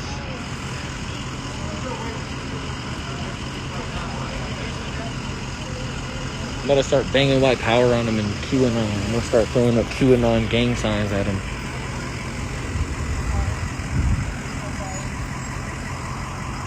I'm not in California. I'm in Seattle.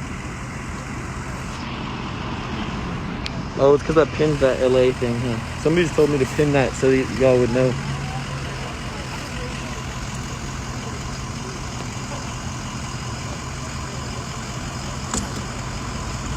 Hold on. I'm gonna just keep this pinned for now because I usually do that. I try to do that. Good dog. In the car, right? I don't know how I just remembered that. Here. This is where we're at. 5th and, oh wait, Harrison and Taylor. Right by Mopop.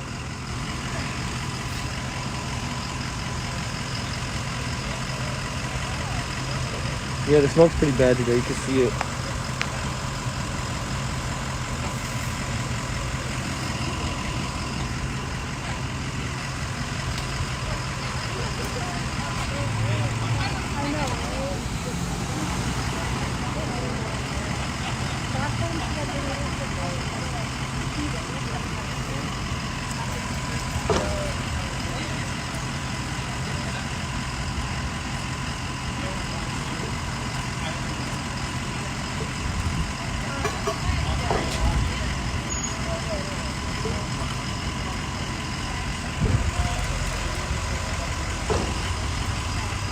Hey, stay on the winning edge of this battle, you guys. Yeah. Woo! You're winning. We're losing, all right? Remember that. Pat on the back. Yeah. Woo! Let's do this. Blue lives matter. Back to blue. Yeah, let's go. Fuck yeah. Fucking cornballs. Hey, your friend tried to tell us that we're losing today. What does that even mean? What does that mean? That's fucking corny. Y'all want to turn your eyes now? Fuck y'all. Fuck the police. Next time, bring some more black cops and some women, please. We don't like all these white boys out here.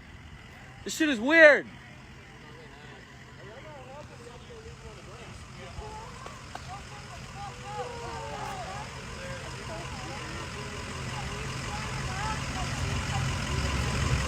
His leg is hanging off the curb. Y'all need to set him up properly.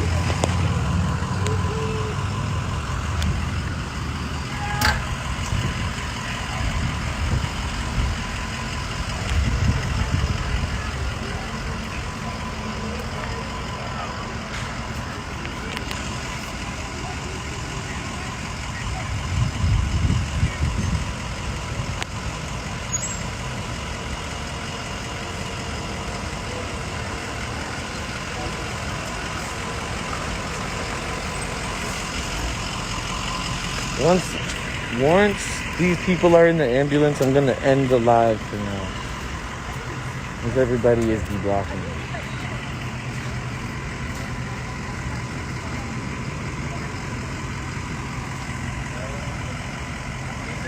After the biggest, global uprising of anti-police movement have, stuck to their job and think they're doing the right thing. So not a lot we can say at this point in this setting. You have to, go after like their family, convince their family to convince them. Right, change something. I'm like, bro, in my eyes, like if I was in their organization and I still wanted to be a cop and I feel like I was doing something right? Yeah. I wouldn't just continue to stand on the line and go home and stand on and go. Bro, I would at least put a group like me as a person of color, you know what I'm saying?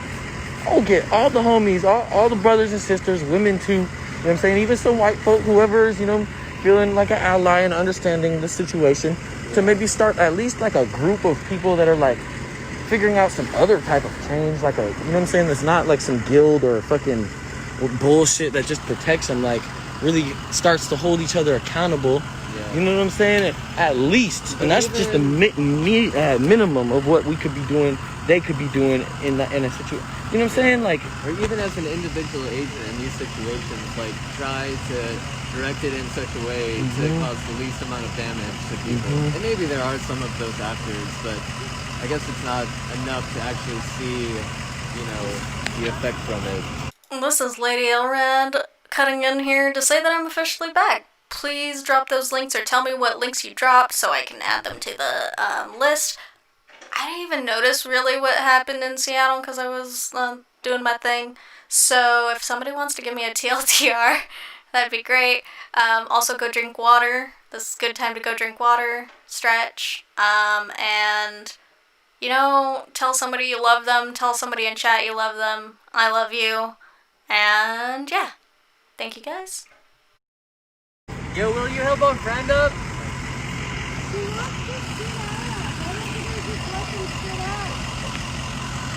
Big sis, you good?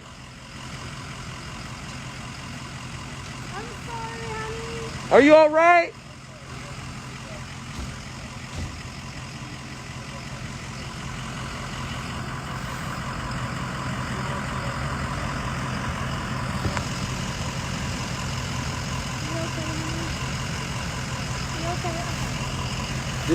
Ryu didn't get arrested down the road, did he? Don't be sorry, honey. He got my t-shirt though. He didn't have anything long, and I was like, Yeah. Lacking. Once they're up and walking, I'm out. Bro, I got maced somehow through this jacket, I think. what the hell? You have one. Yeah. But also it's because that girl, you're right. It's because that girl that got maced, or whoever they were, like clinging on to me for dear life the whole time. Yeah. That shit got all over me. Like on my hands and shit. I'm surprised they didn't get arrested. They tried so hard. People were mad protective. Yeah. She thinks she's going up. Yeah.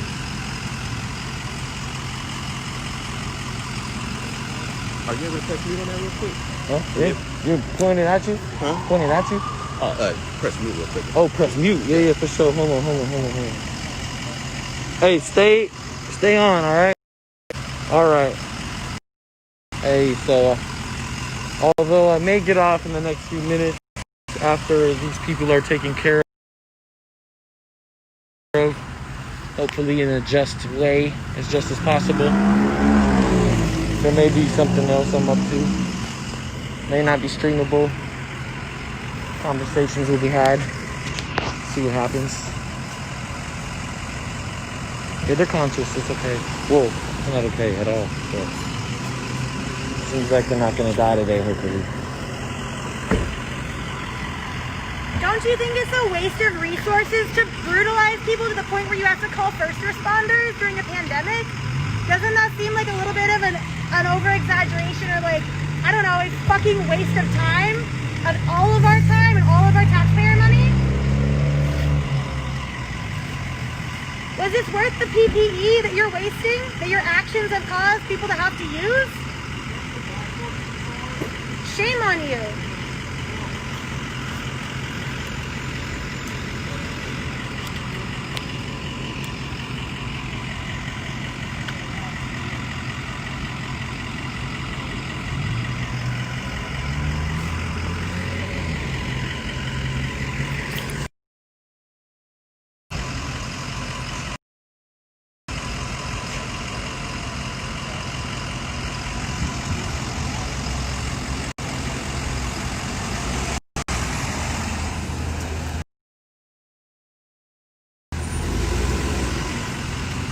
I like how there's a Scooby-Doo on the back of that shit.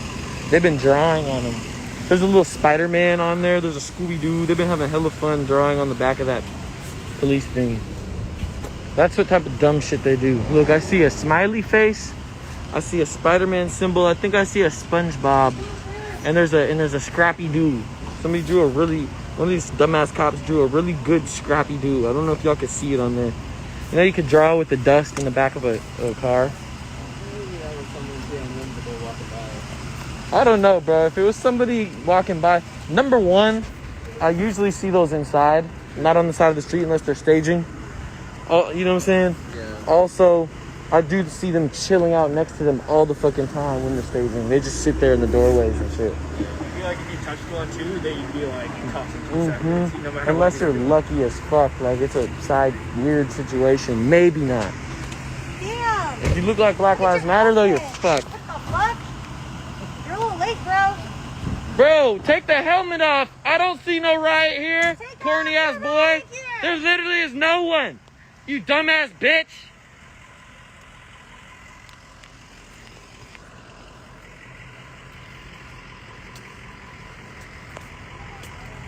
Boy, literally got riot gear on.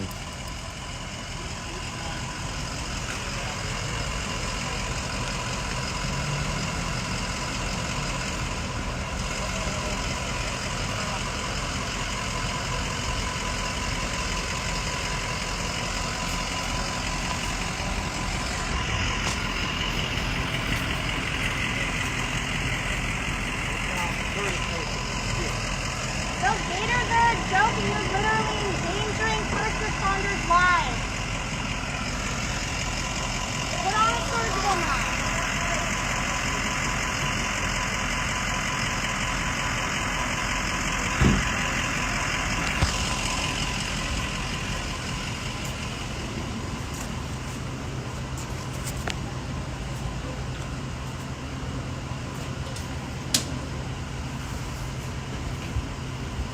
That's a lot of cops for one person, isn't it?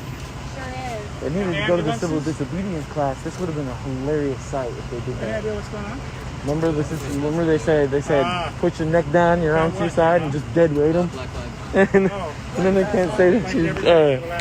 That would be hilarious. Hey, remember, anyone watching, if you get arrested, dead weight these cops. Straight up, act like a sack of rocks. Mustache, the mask still works even though you don't shave. You look like an extra from Reno 911. Hey, you know that the trailer came out for the new Super Troopers? You know that? Yeah, you look excited. I knew it. I'm not gonna get on it anymore. We'll let the silence speak.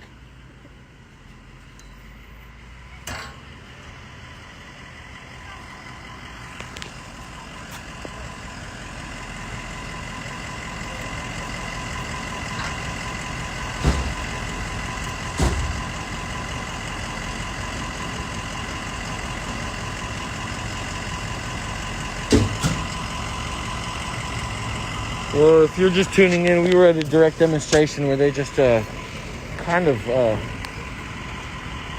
looked like they maybe broke their leg or something like that. I can't tell. Something weird is happening to their leg, that's for sure.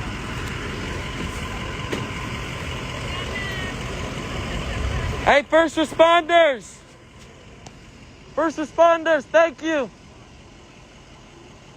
They're hella busy.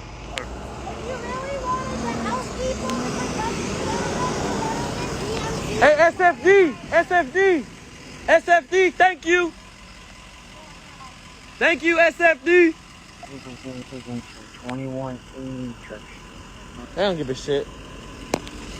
They look like they don't want to get bullied by the cops. They're trying to ignore me or something.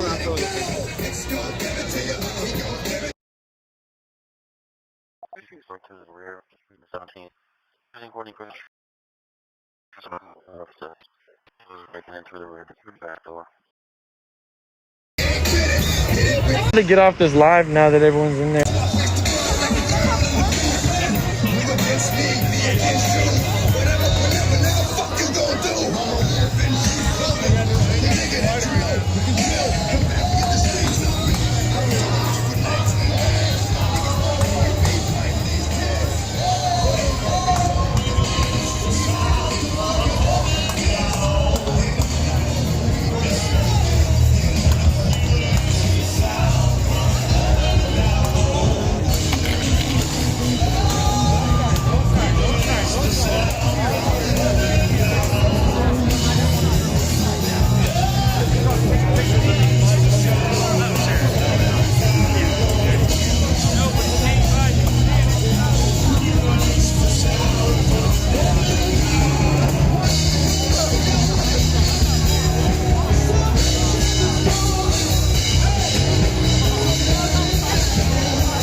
Fascist leaders rule.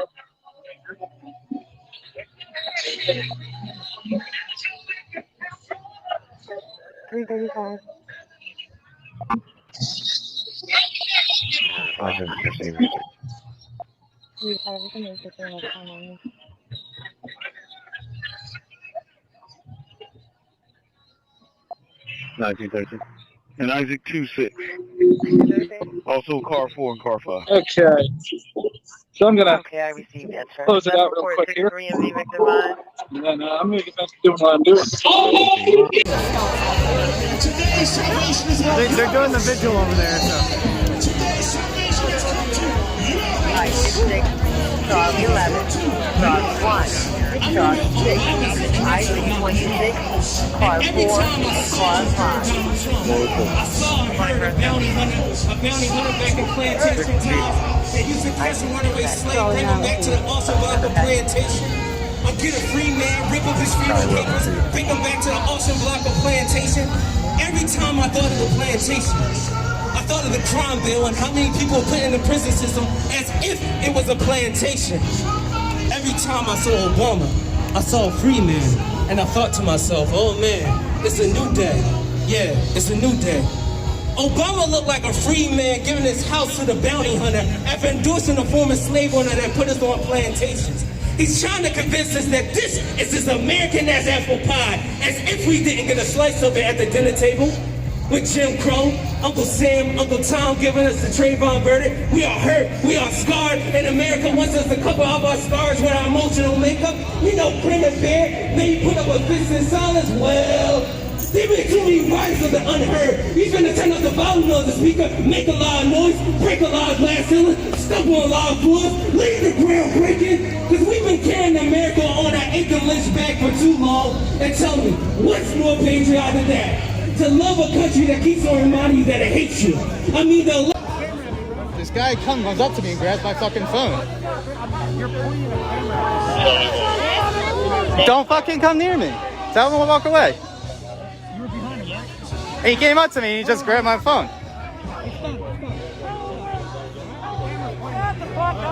I'm not breaking any laws. Walk away. Walk away and I'll stop pointing the camera. No.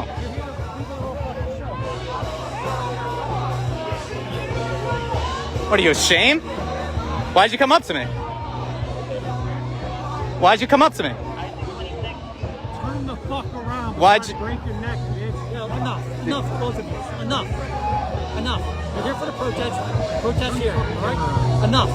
Wow, I gotta have it on camera if you're gonna break my neck.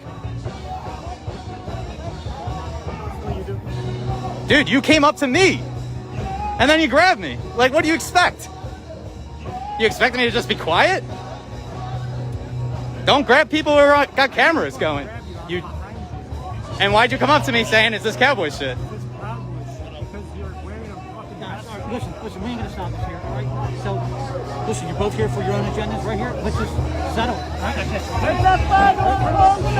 Listen, he can stand and he don't have to go. He can look out that way, punch that way. That's when I can put my hand on the camera. Just don't touch my camera, that's it. You did. Do you hear this? He's literally saying he's gonna break my neck to the cop.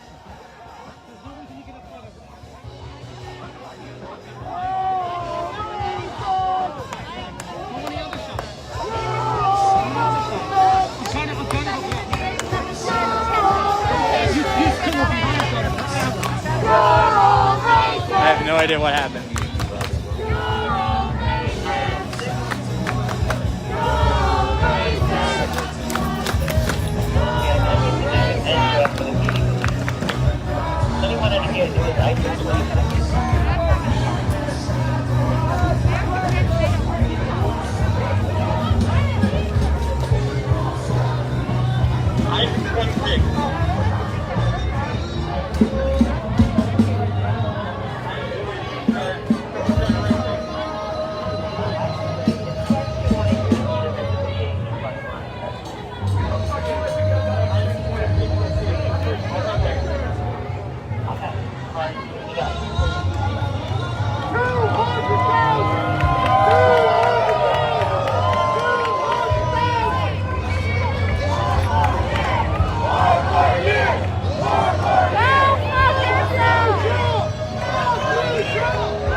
I don't think I'm needed here. I think I'd be better at, anything resembling. Maybe we could actually make change. I'd love to have more voices for support the education system, or political prisoners, or housing, or against housing takers.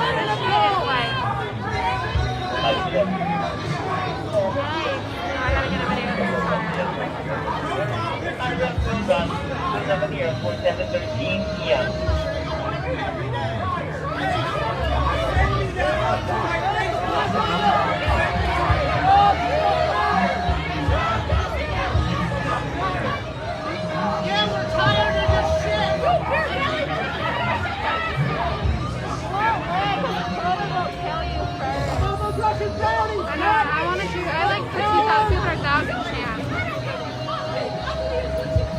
Soldiers and losers! We're white passing. It's fucking idiot.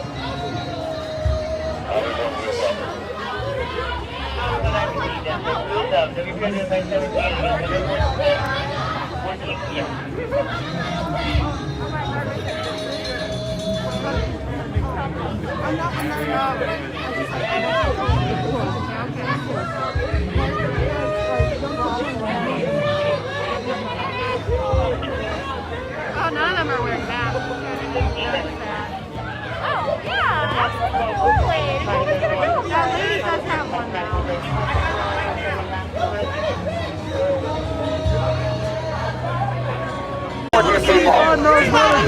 When your house is broken in and someone's stealing your stuff, you're going to call 911. You're going to call 911. Police need you, dumbass. Why is that scared to get married? Black Lives Matter! That is scary. You can come out of the closet! We'll support you. Come out of the closet. Black Lives Matter! Black Lives Matter! Okay to be gay. Black Lives Matter! Black Lives Matter! Black Lives Matter! Black Lives Matter! Black Lives Matter! Black Lives Matter! Black Lives Matter! Black Lives Matter! Black Lives Matter! Black Lives Matter! What about the babies? The black babies you killed! Wicked! Wicked baby killer! Wicked! Jesus says repent! Black Lives Matter! Black Lives Matter! Hey, stop being a lesbian. Stop it. Black Lives Matter! Black Lives Matter! Black Lives Matter! Black Lives Matter! Black Lives Matter! Jesus died on the cross and he couldn't breathe for a little while. He couldn't breathe.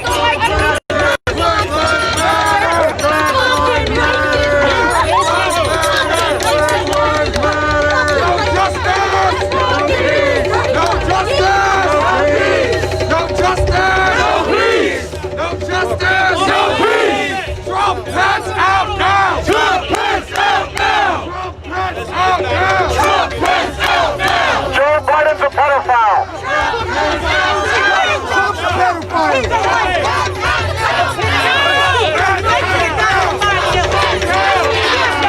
I know a lot of you went to public school, you don't know how to read, but try to read the sign over there about how to make America great again. You are a wicked poop stain to Pennsylvania. You are confused about the gospel. Repent of your sins. God is going to burn you in hell, anarchist. You dumb anarchist. Say something about this man. Say something about this man. Say Donald Trump. He's scared of dead people. He's got to carry a gun. Jeffrey Epstein on tape. I'm not saying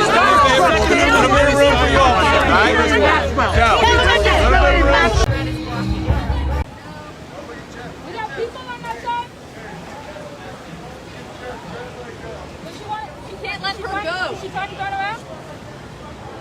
Turn around. Is she trying to turn around or no? No, she's not. Oh, we're not touching it. You're good. Appreciate you, bro. We just don't feel safe leaving her here. You want me to go ahead or? One of us has to do it. I don't. Yes, one of us needs to do it. Sorry. Blame. What's her name? Kim. Okay. Can I get a white ally with that young human, please? I know. Can I get a white ally with him? Is there any way?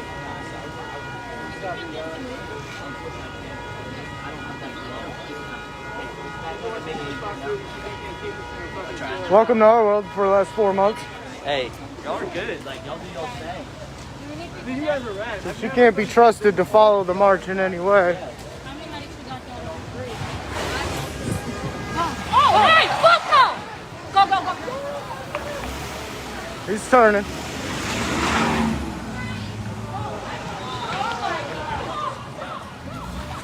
Whoa, whoa, whoa! Whoa! Stop! Whoa!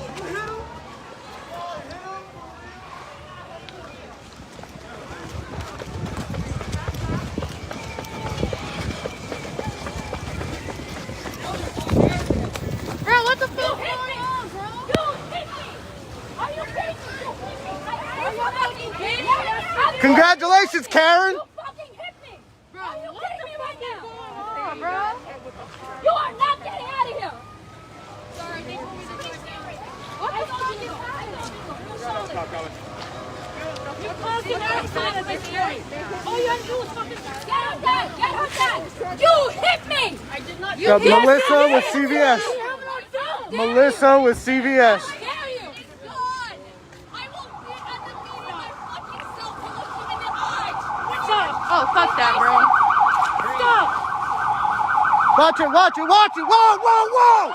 What the fuck is wrong with you? What the fuck is wrong with you, bro? What the fuck is wrong with you?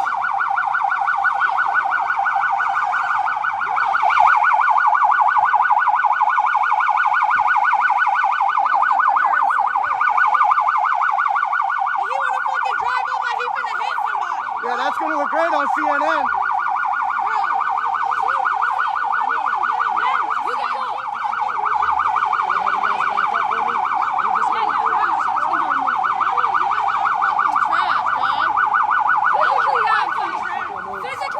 We're just disturbing the peace of this shit.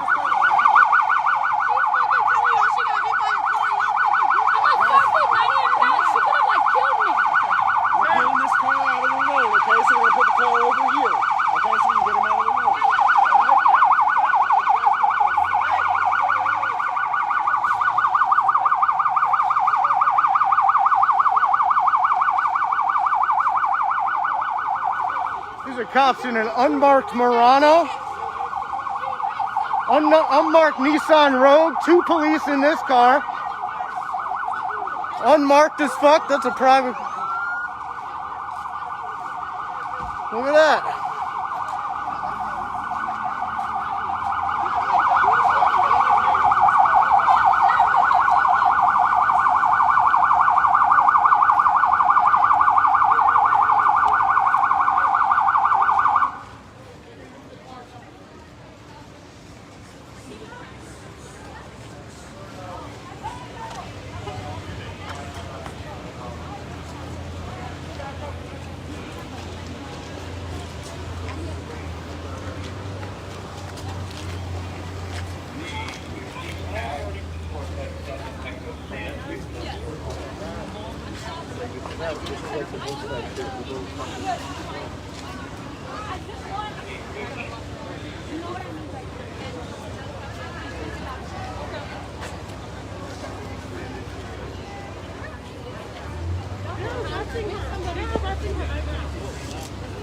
What's her name?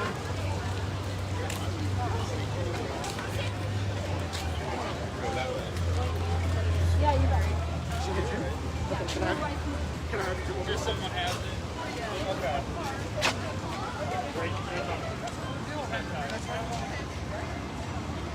What's her birthday? Birthday? He got her. He got her name. Can I speak to you? I mean, you walk the street with us one day. I'm really doing anything, bro. Okay. So what is she going to jail for? No one will say. They won't tell us. They won't tell us. How y'all don't know 2054, I heard. Before you know what the fuck they're being arrested. Arrested for being a minority in America? Are you going to arrest the person who hit someone? Okay, cool. Oh yeah, let a white woman call the police, it'll get fucking handled, for sure. White woman calls the police, no problem at all, everybody going to jail.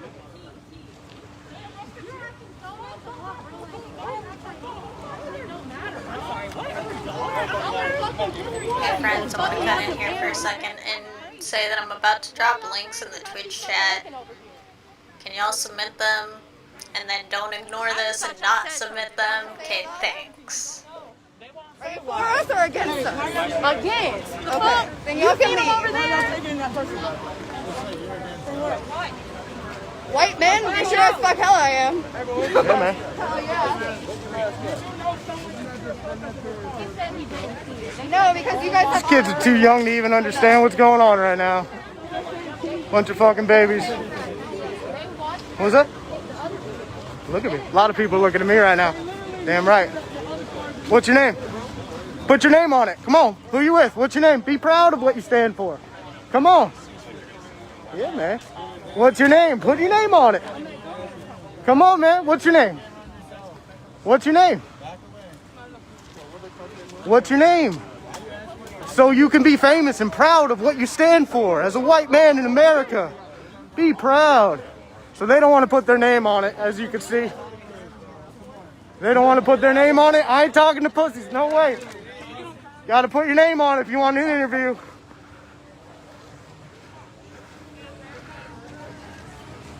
So that undercover had been sitting there for quite some time. And they were sitting down at the end of the road actually, watching the scene develop. They did not come up to de-escalate. As you can see, cops do not stop crime from occurring.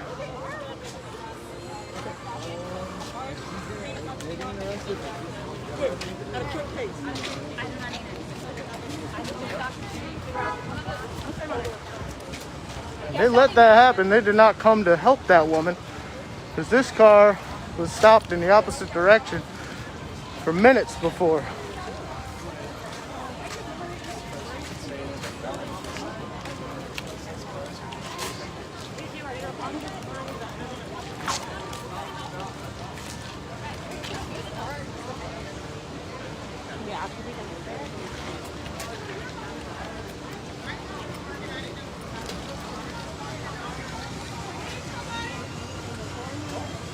Even though he was parked there. Yeah, wait, hold on. Yeah, that was parked there.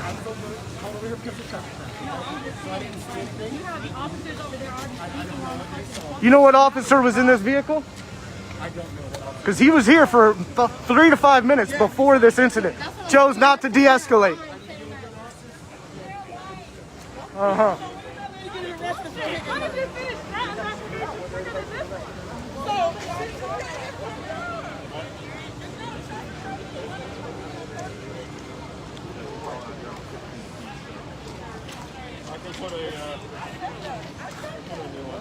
I can do a new one.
So this, it was a woman that was very upset that she could not take the preferred route to her house. She refused to turn around. Started pushing towards people that were in the road. And she went to take off around it and collided with this other vehicle.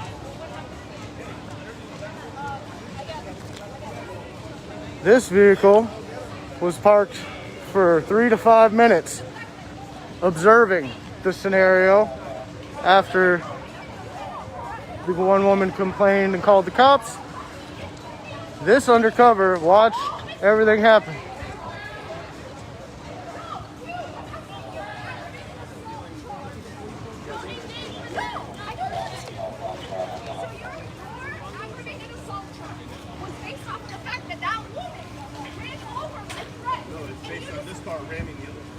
Where did you see that? No, on purpose. It was actually because that car turned the fuck around and told cops.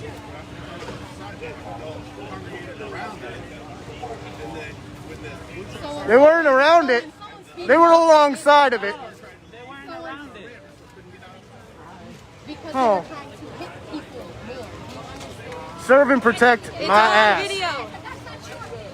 Isn't it? I thought it was innocent until proven guilty.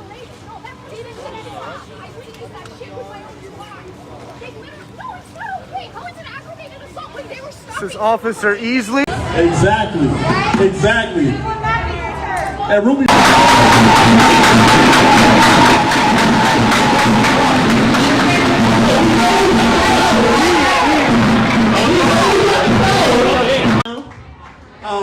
But first, before I hop off, right, can we get some energy going out here?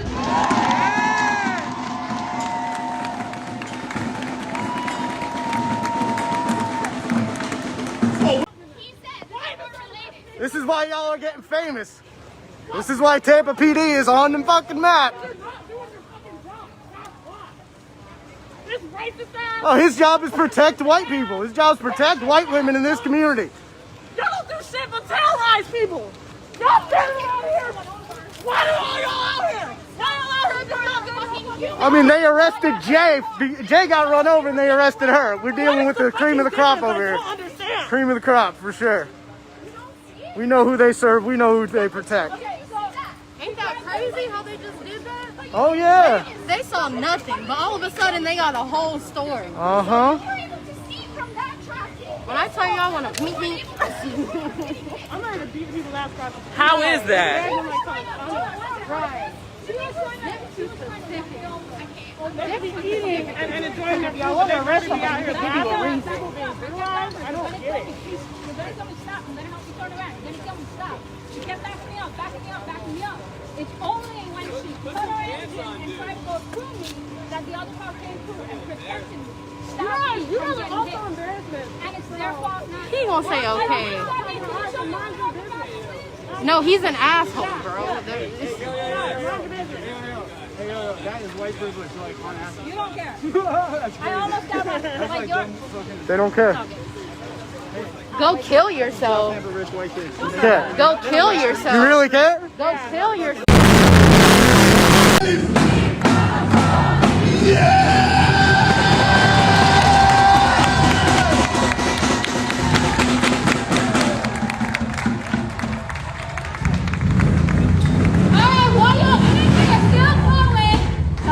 While your energy is still going, that rush of adrenaline, we know that the last time that we were here, they weren't here because they know that the last time we were here, we showed up and we got our victory. We got what we wanted. We got heard. So now they're trying to do the same thing, except doing it the wrong way. But, right, we got adults showing up to a protest that is led by youth. Okay.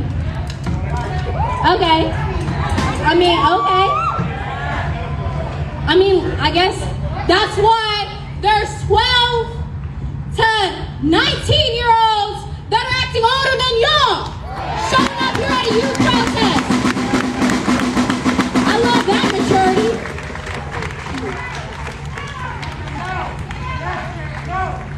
I mean, I guess that's mature, but I'm gonna pass it off to another powerful youth leader what students deserve, Yvonne! 982. And who's the detective? Who would be the investigating detective? Who would I email footage to? So you're not aware if that gets assigned after the fact? Or that's not a thing? Okay, excellent. Thank you, officer. Fucking clueless.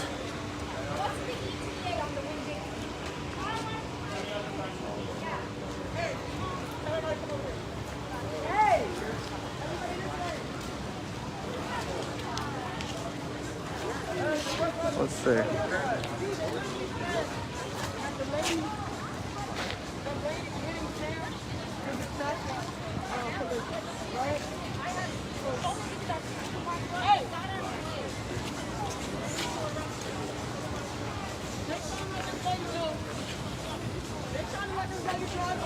Why are you letting her go? She's trying to run me over. You wanted my official statement? I'll give you an official statement. Hey, we need all hands on deck, y'all. They're trying to let her go. Why are you letting her go? Ma'am, she was talking to me 10 minutes ago about what happened now.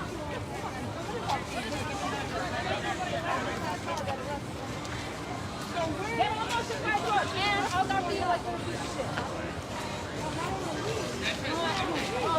Now y'all walking away. Hey! Now y'all walking away. Hey! We're not supposed to talk to this white lady, apparently. Hey, bro, listen, bro. Y'all better arrest her. They're trying to let her drive off after arresting the other driver. They're going to let the woman who tried to run someone over, they're going to let her walk free. So I expect a statement from Tampa Police saying we do not condone people running other people over. So That's what it sure looks like. A car getting hit than a person getting hit. Is that correct? Property over people all day with the police. They arrested a person whose car got because she's white. Because you have that privilege. I know y'all better arrest this old biddy. Like, she has a history of running into people. Might not want to stand in front of the car. We're just trying to move the car. Right? I mean, you know, I haven't known her for long, but I know that much.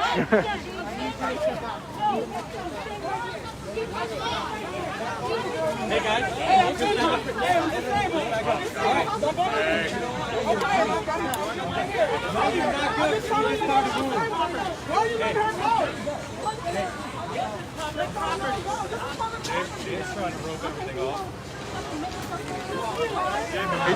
We're gonna start working stuff off. She gonna run your own officers over. This one was a serial killer. Holy shit, man.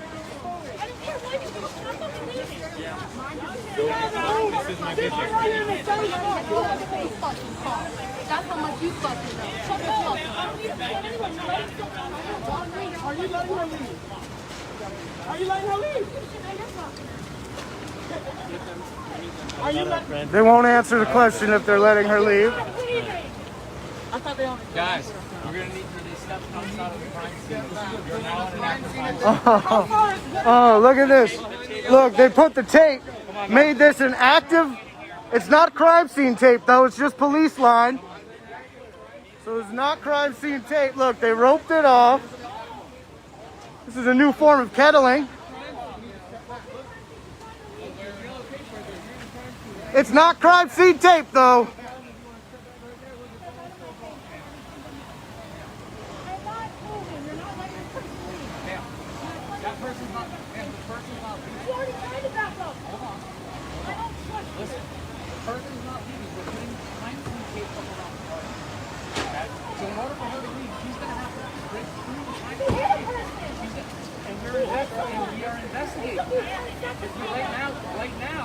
Right, why is she still in her vehicle? Why is she still behind the wheel? Real Christian being here. Go in that door though. Last time I was here, I had to go in. Okay, we probably come in this way. Can I get a steak? Well, that's fucked. We were talking about going to Ruth's Chris and getting a beer. Me and the homies from Converge. Sounds like that's not going to be happening. If I was to actually go to Ruth's Chris and buy a meal, would I be good to go inside? Go to Ruth's Chris. Well, that person was just saying we can't get in from outside, so we would have to come in through I'll the. let y'all all in from outside. Can't want to go to Ruth's Chris down there. Yeah. Okay. Okay, for sure. All right. If they do, the world is watching. Everybody will see them do it.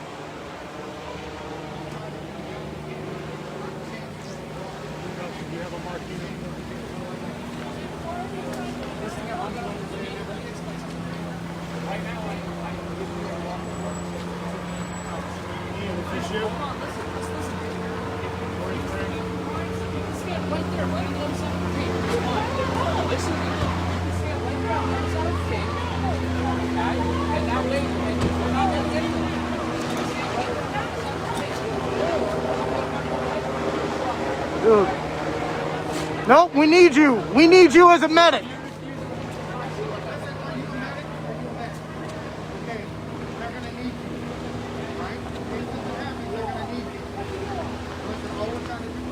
They've got it roped off. Don't let them take you too. Don't let them take you. They will try. We need you here. Please don't give them the out. Don't even give them the out. I've got a lot of people watching right now. Everybody will see it.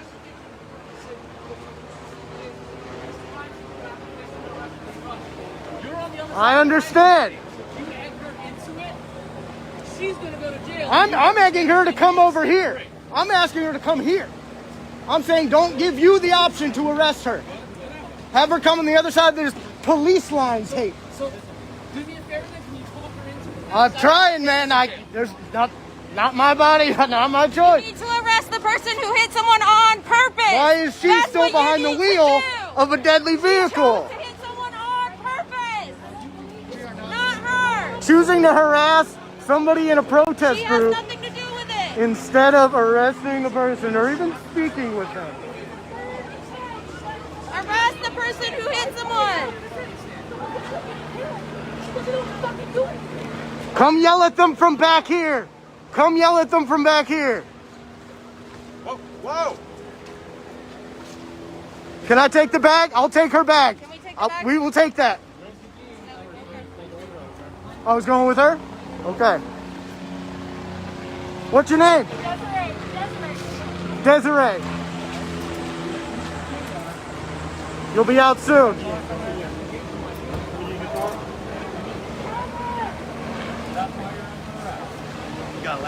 So this is police line, by the way. This is not crime scene tape. This is police line tape.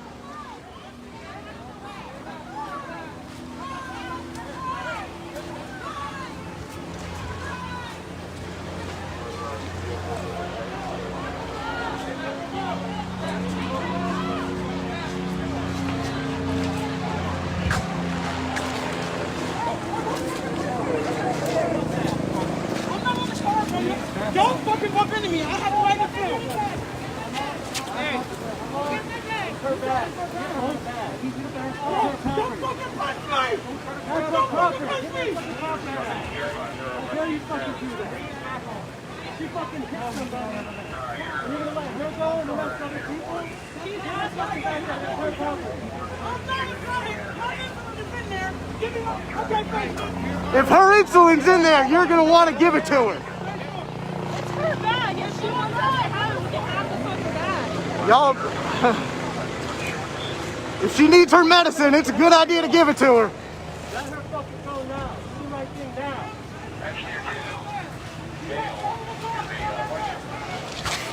Excuse me, sir.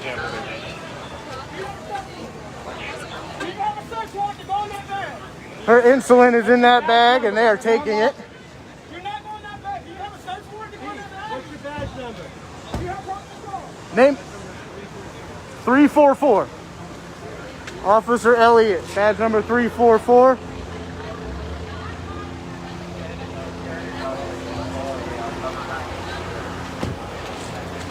Denying her insulin that's in that bag. What? She got her insulin in that bag though. Thank you. That's pretty big. That's gonna be a big fucking story if it's in there. Better hope nothing happens.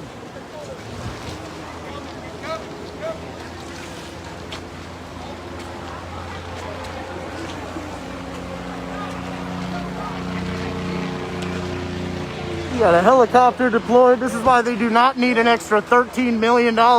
They've got a helicopter for a fucking traffic stop.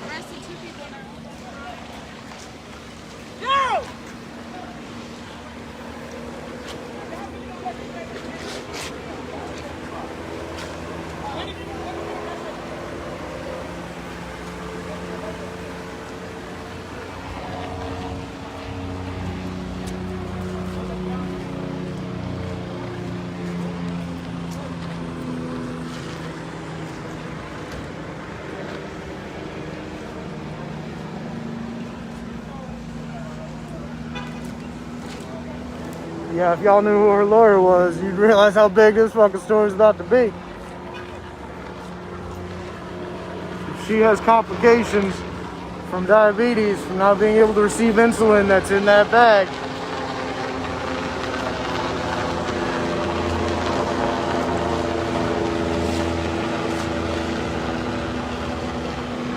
Look, now who's blocking the road? Look at all this, they got the whole thing blocked off now. This is why they need an extra $13 million, because they're so horribly inefficient at their job. This shouldn't have taken more than 10 minutes to fucking figure out. Horribly inefficient. What a joke. Tampa police.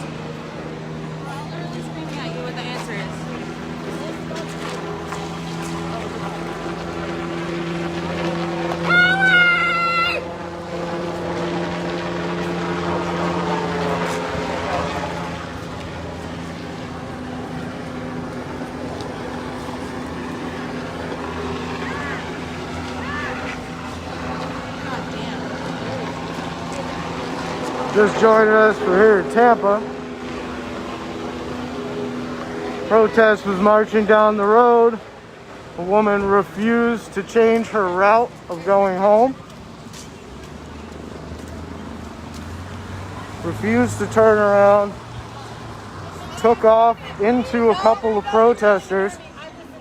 Collided with another vehicle. That woman is still sitting in her car who initially was aggressive. She works at CVS. Refused to go around. And now look who's blocking the road with much more inconvenience to the people.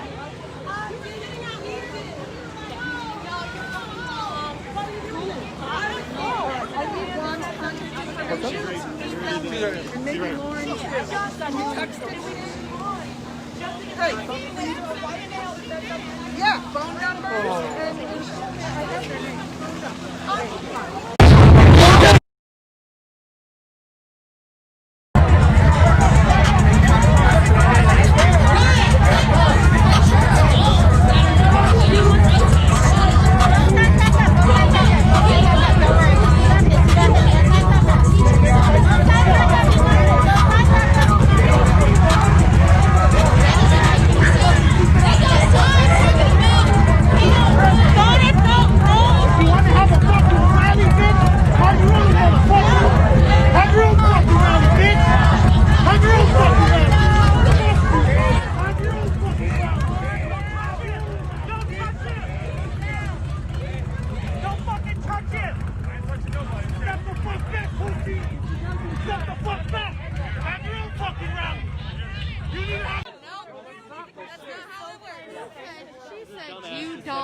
And I didn't argue against you, did I? All of her friends are watching us right now. Look, her dog's like, this is embarrassing, let me out of here.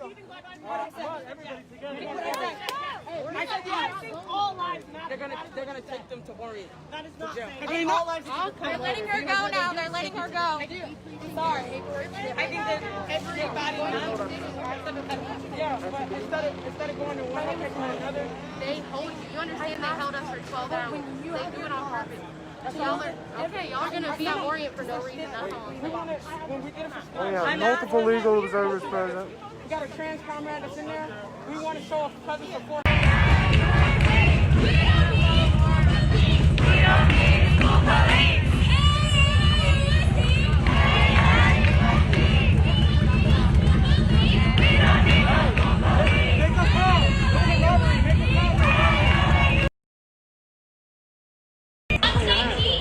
right there. I see him.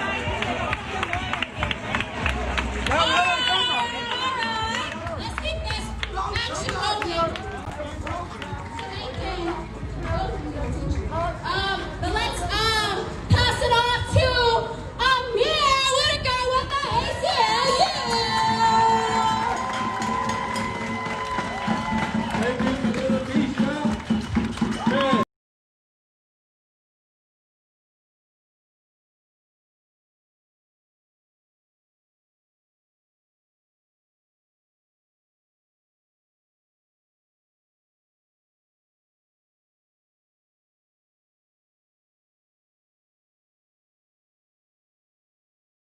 To uphold that rich culture and fight for equality that our ancestors started years ago.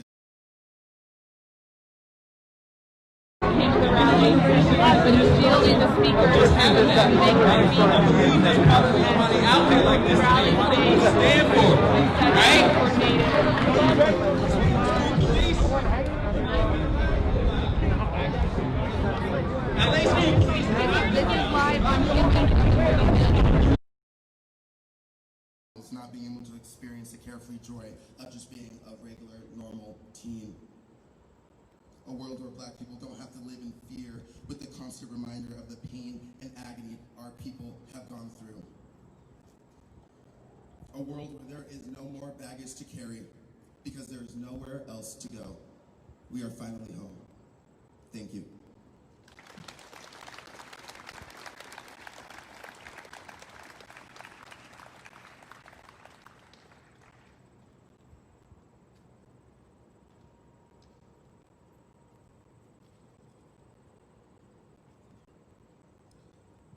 I have been diagnosed with schizophrenia and bipolar disorder. I was not actively taking my medication, and my sister called the police to have me institutionalized. I was holding a knife, and upon the police arrival, I was chased down by an officer, shot, and killed in Lancaster, Pennsylvania on September 13th, 2020. Repeat after me. I am Ricardo Munez. We now transition to our final speaker and our closer, Mike Knowles.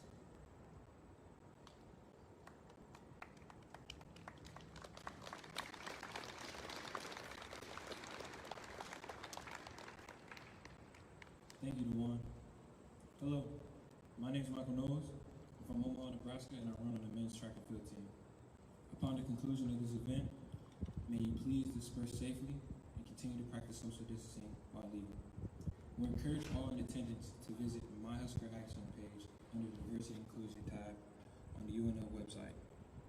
My Husker Action is a new initiative. Let's give it up to my Miss.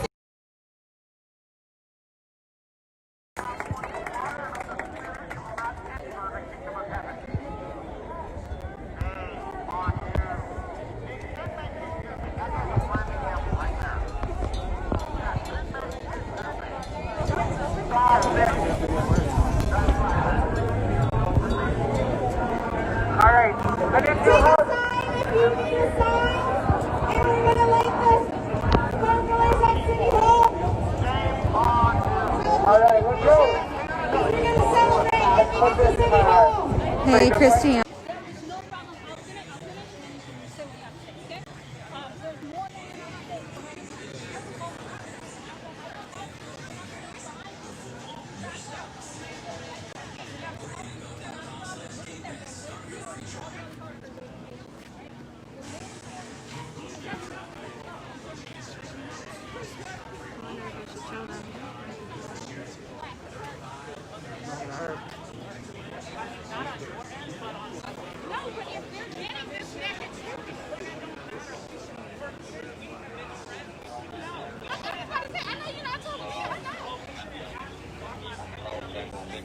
And we're going to have census enumerators here.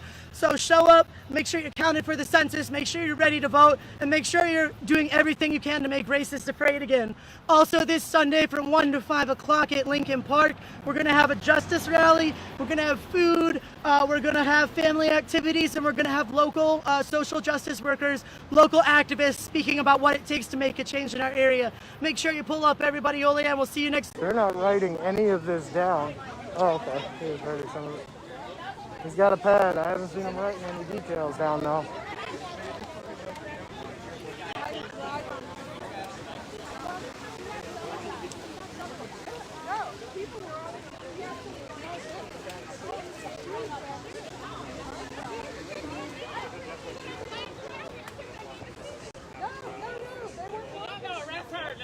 So this is Trump's America. This is what this looks like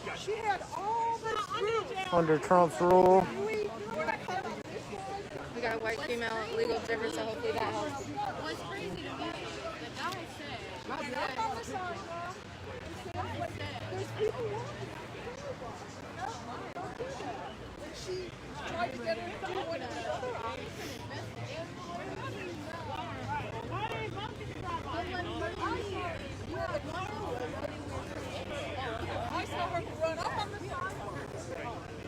bitch, y'all need to tell me that y'all do after.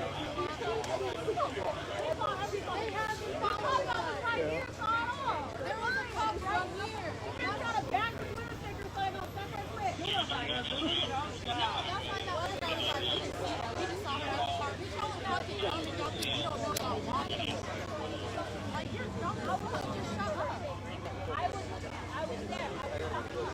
I will help you get out of my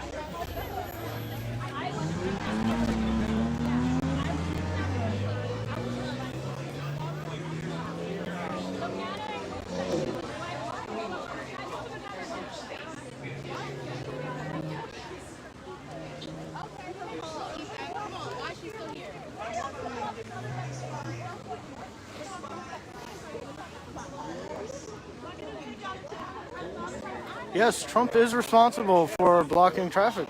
That is.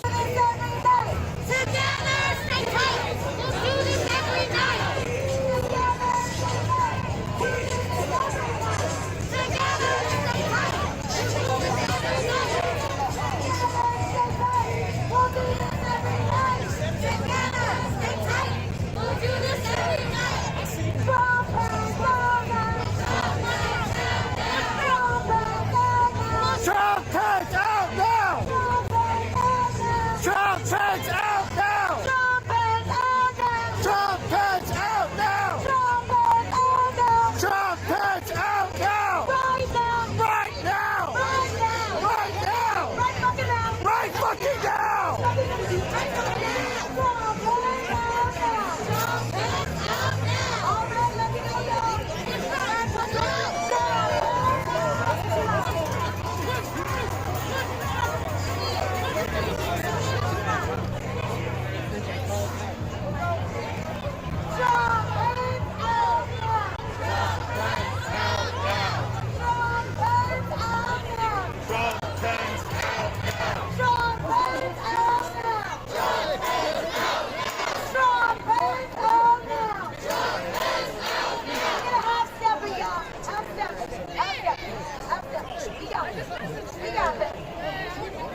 Yes, she does have rights. As a white woman in America, she has all the rights that everyone else is asking for. Human lives are under attack. What do we do? Stand up, fight back! Women's lives are under attack. When mother lives are under attack, what do we do? Trump, pants out now! Trump, pants out now! Trump, pants out now! Trump, pants out now! Trump, pants out now! Trump, pants out now! Trump, pants out now! Trump, pants out now! Right now! Right now! Right fucking now! Right fucking now! Trump, pants out now! Trump, pants out now! Trump, pants out now! Fuck Donald Trump! Fuck Donald Trump! Fuck Donald Trump! Fuck Donald Trump! Fuck Donald Trump! Fuck Donald Trump! Fuck Donald Trump! Fuck Donald Trump! Fuck Donald Trump! Fuck Donald Trump! Fuck Donald Trump!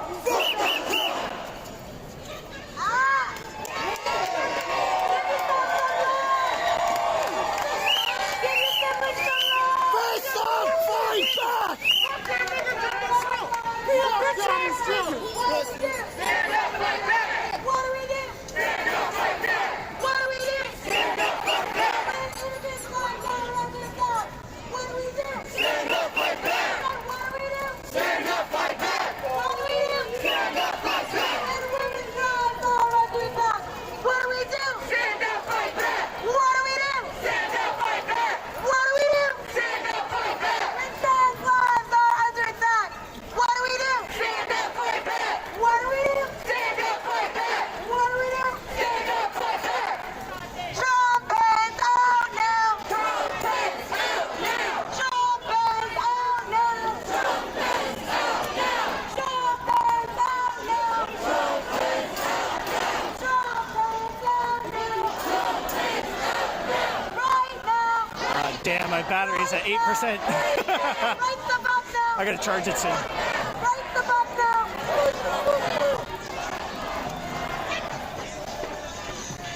Black Lives Matter! Black Lives Matter! Black Lives Matter! Black Lives Matter! We're not at the bus. We're at the very back. Yeah, get Phil in the line, for the line!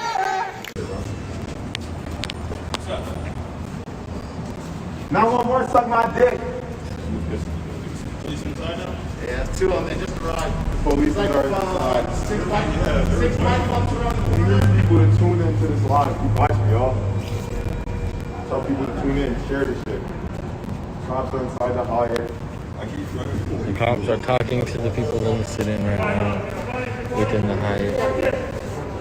There's a private property, it's front drive. City property starts with a sidewalk. And everyone, What's up, some dick?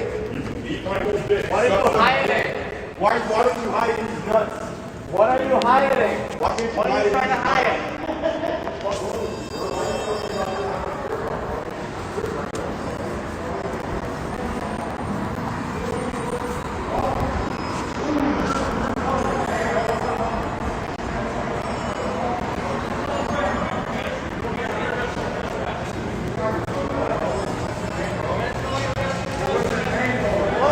He said we'll all be arrested for trespassing.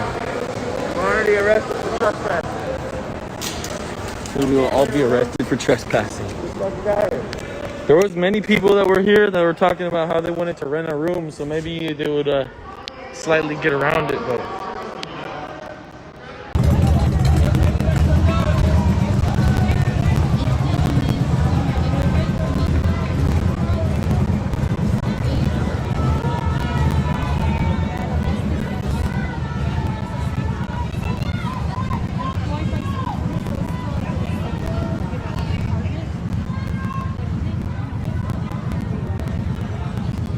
no, colonizer blood in you. They don't want you. They don't want you. And it's just so crazy that they're over there putting a Mexican flag up. And then along with the United States flag, we love them so much, whatever. Acting like I'm changing the world. I'm doing this for my people. What people? I ended it. We don't want you.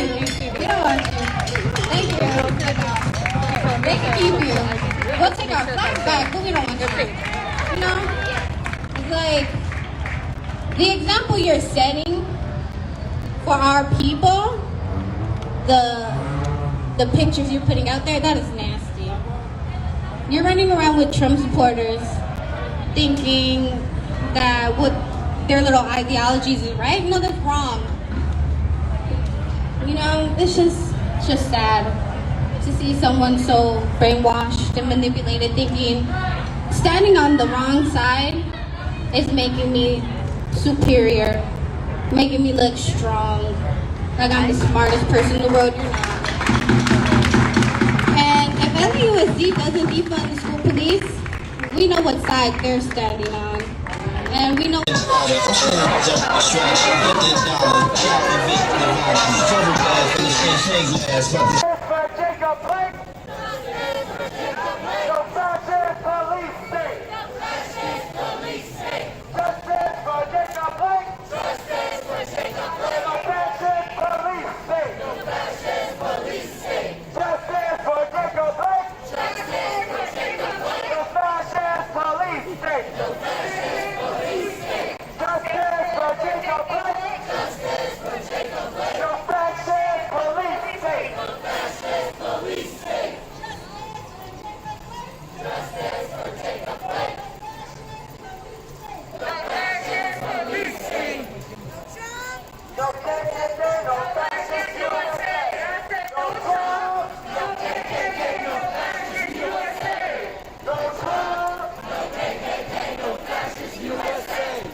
Alright guys, I'm at 5% battery.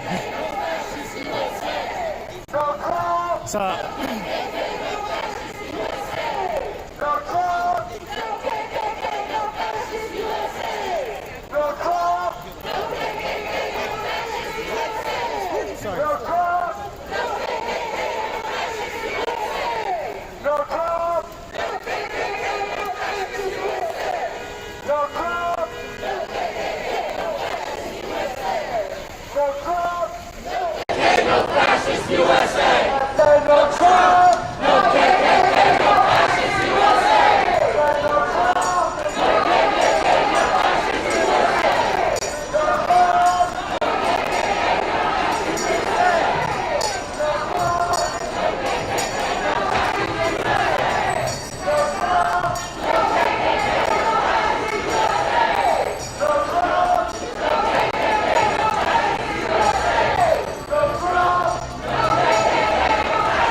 Y'all ready for your early bird raid?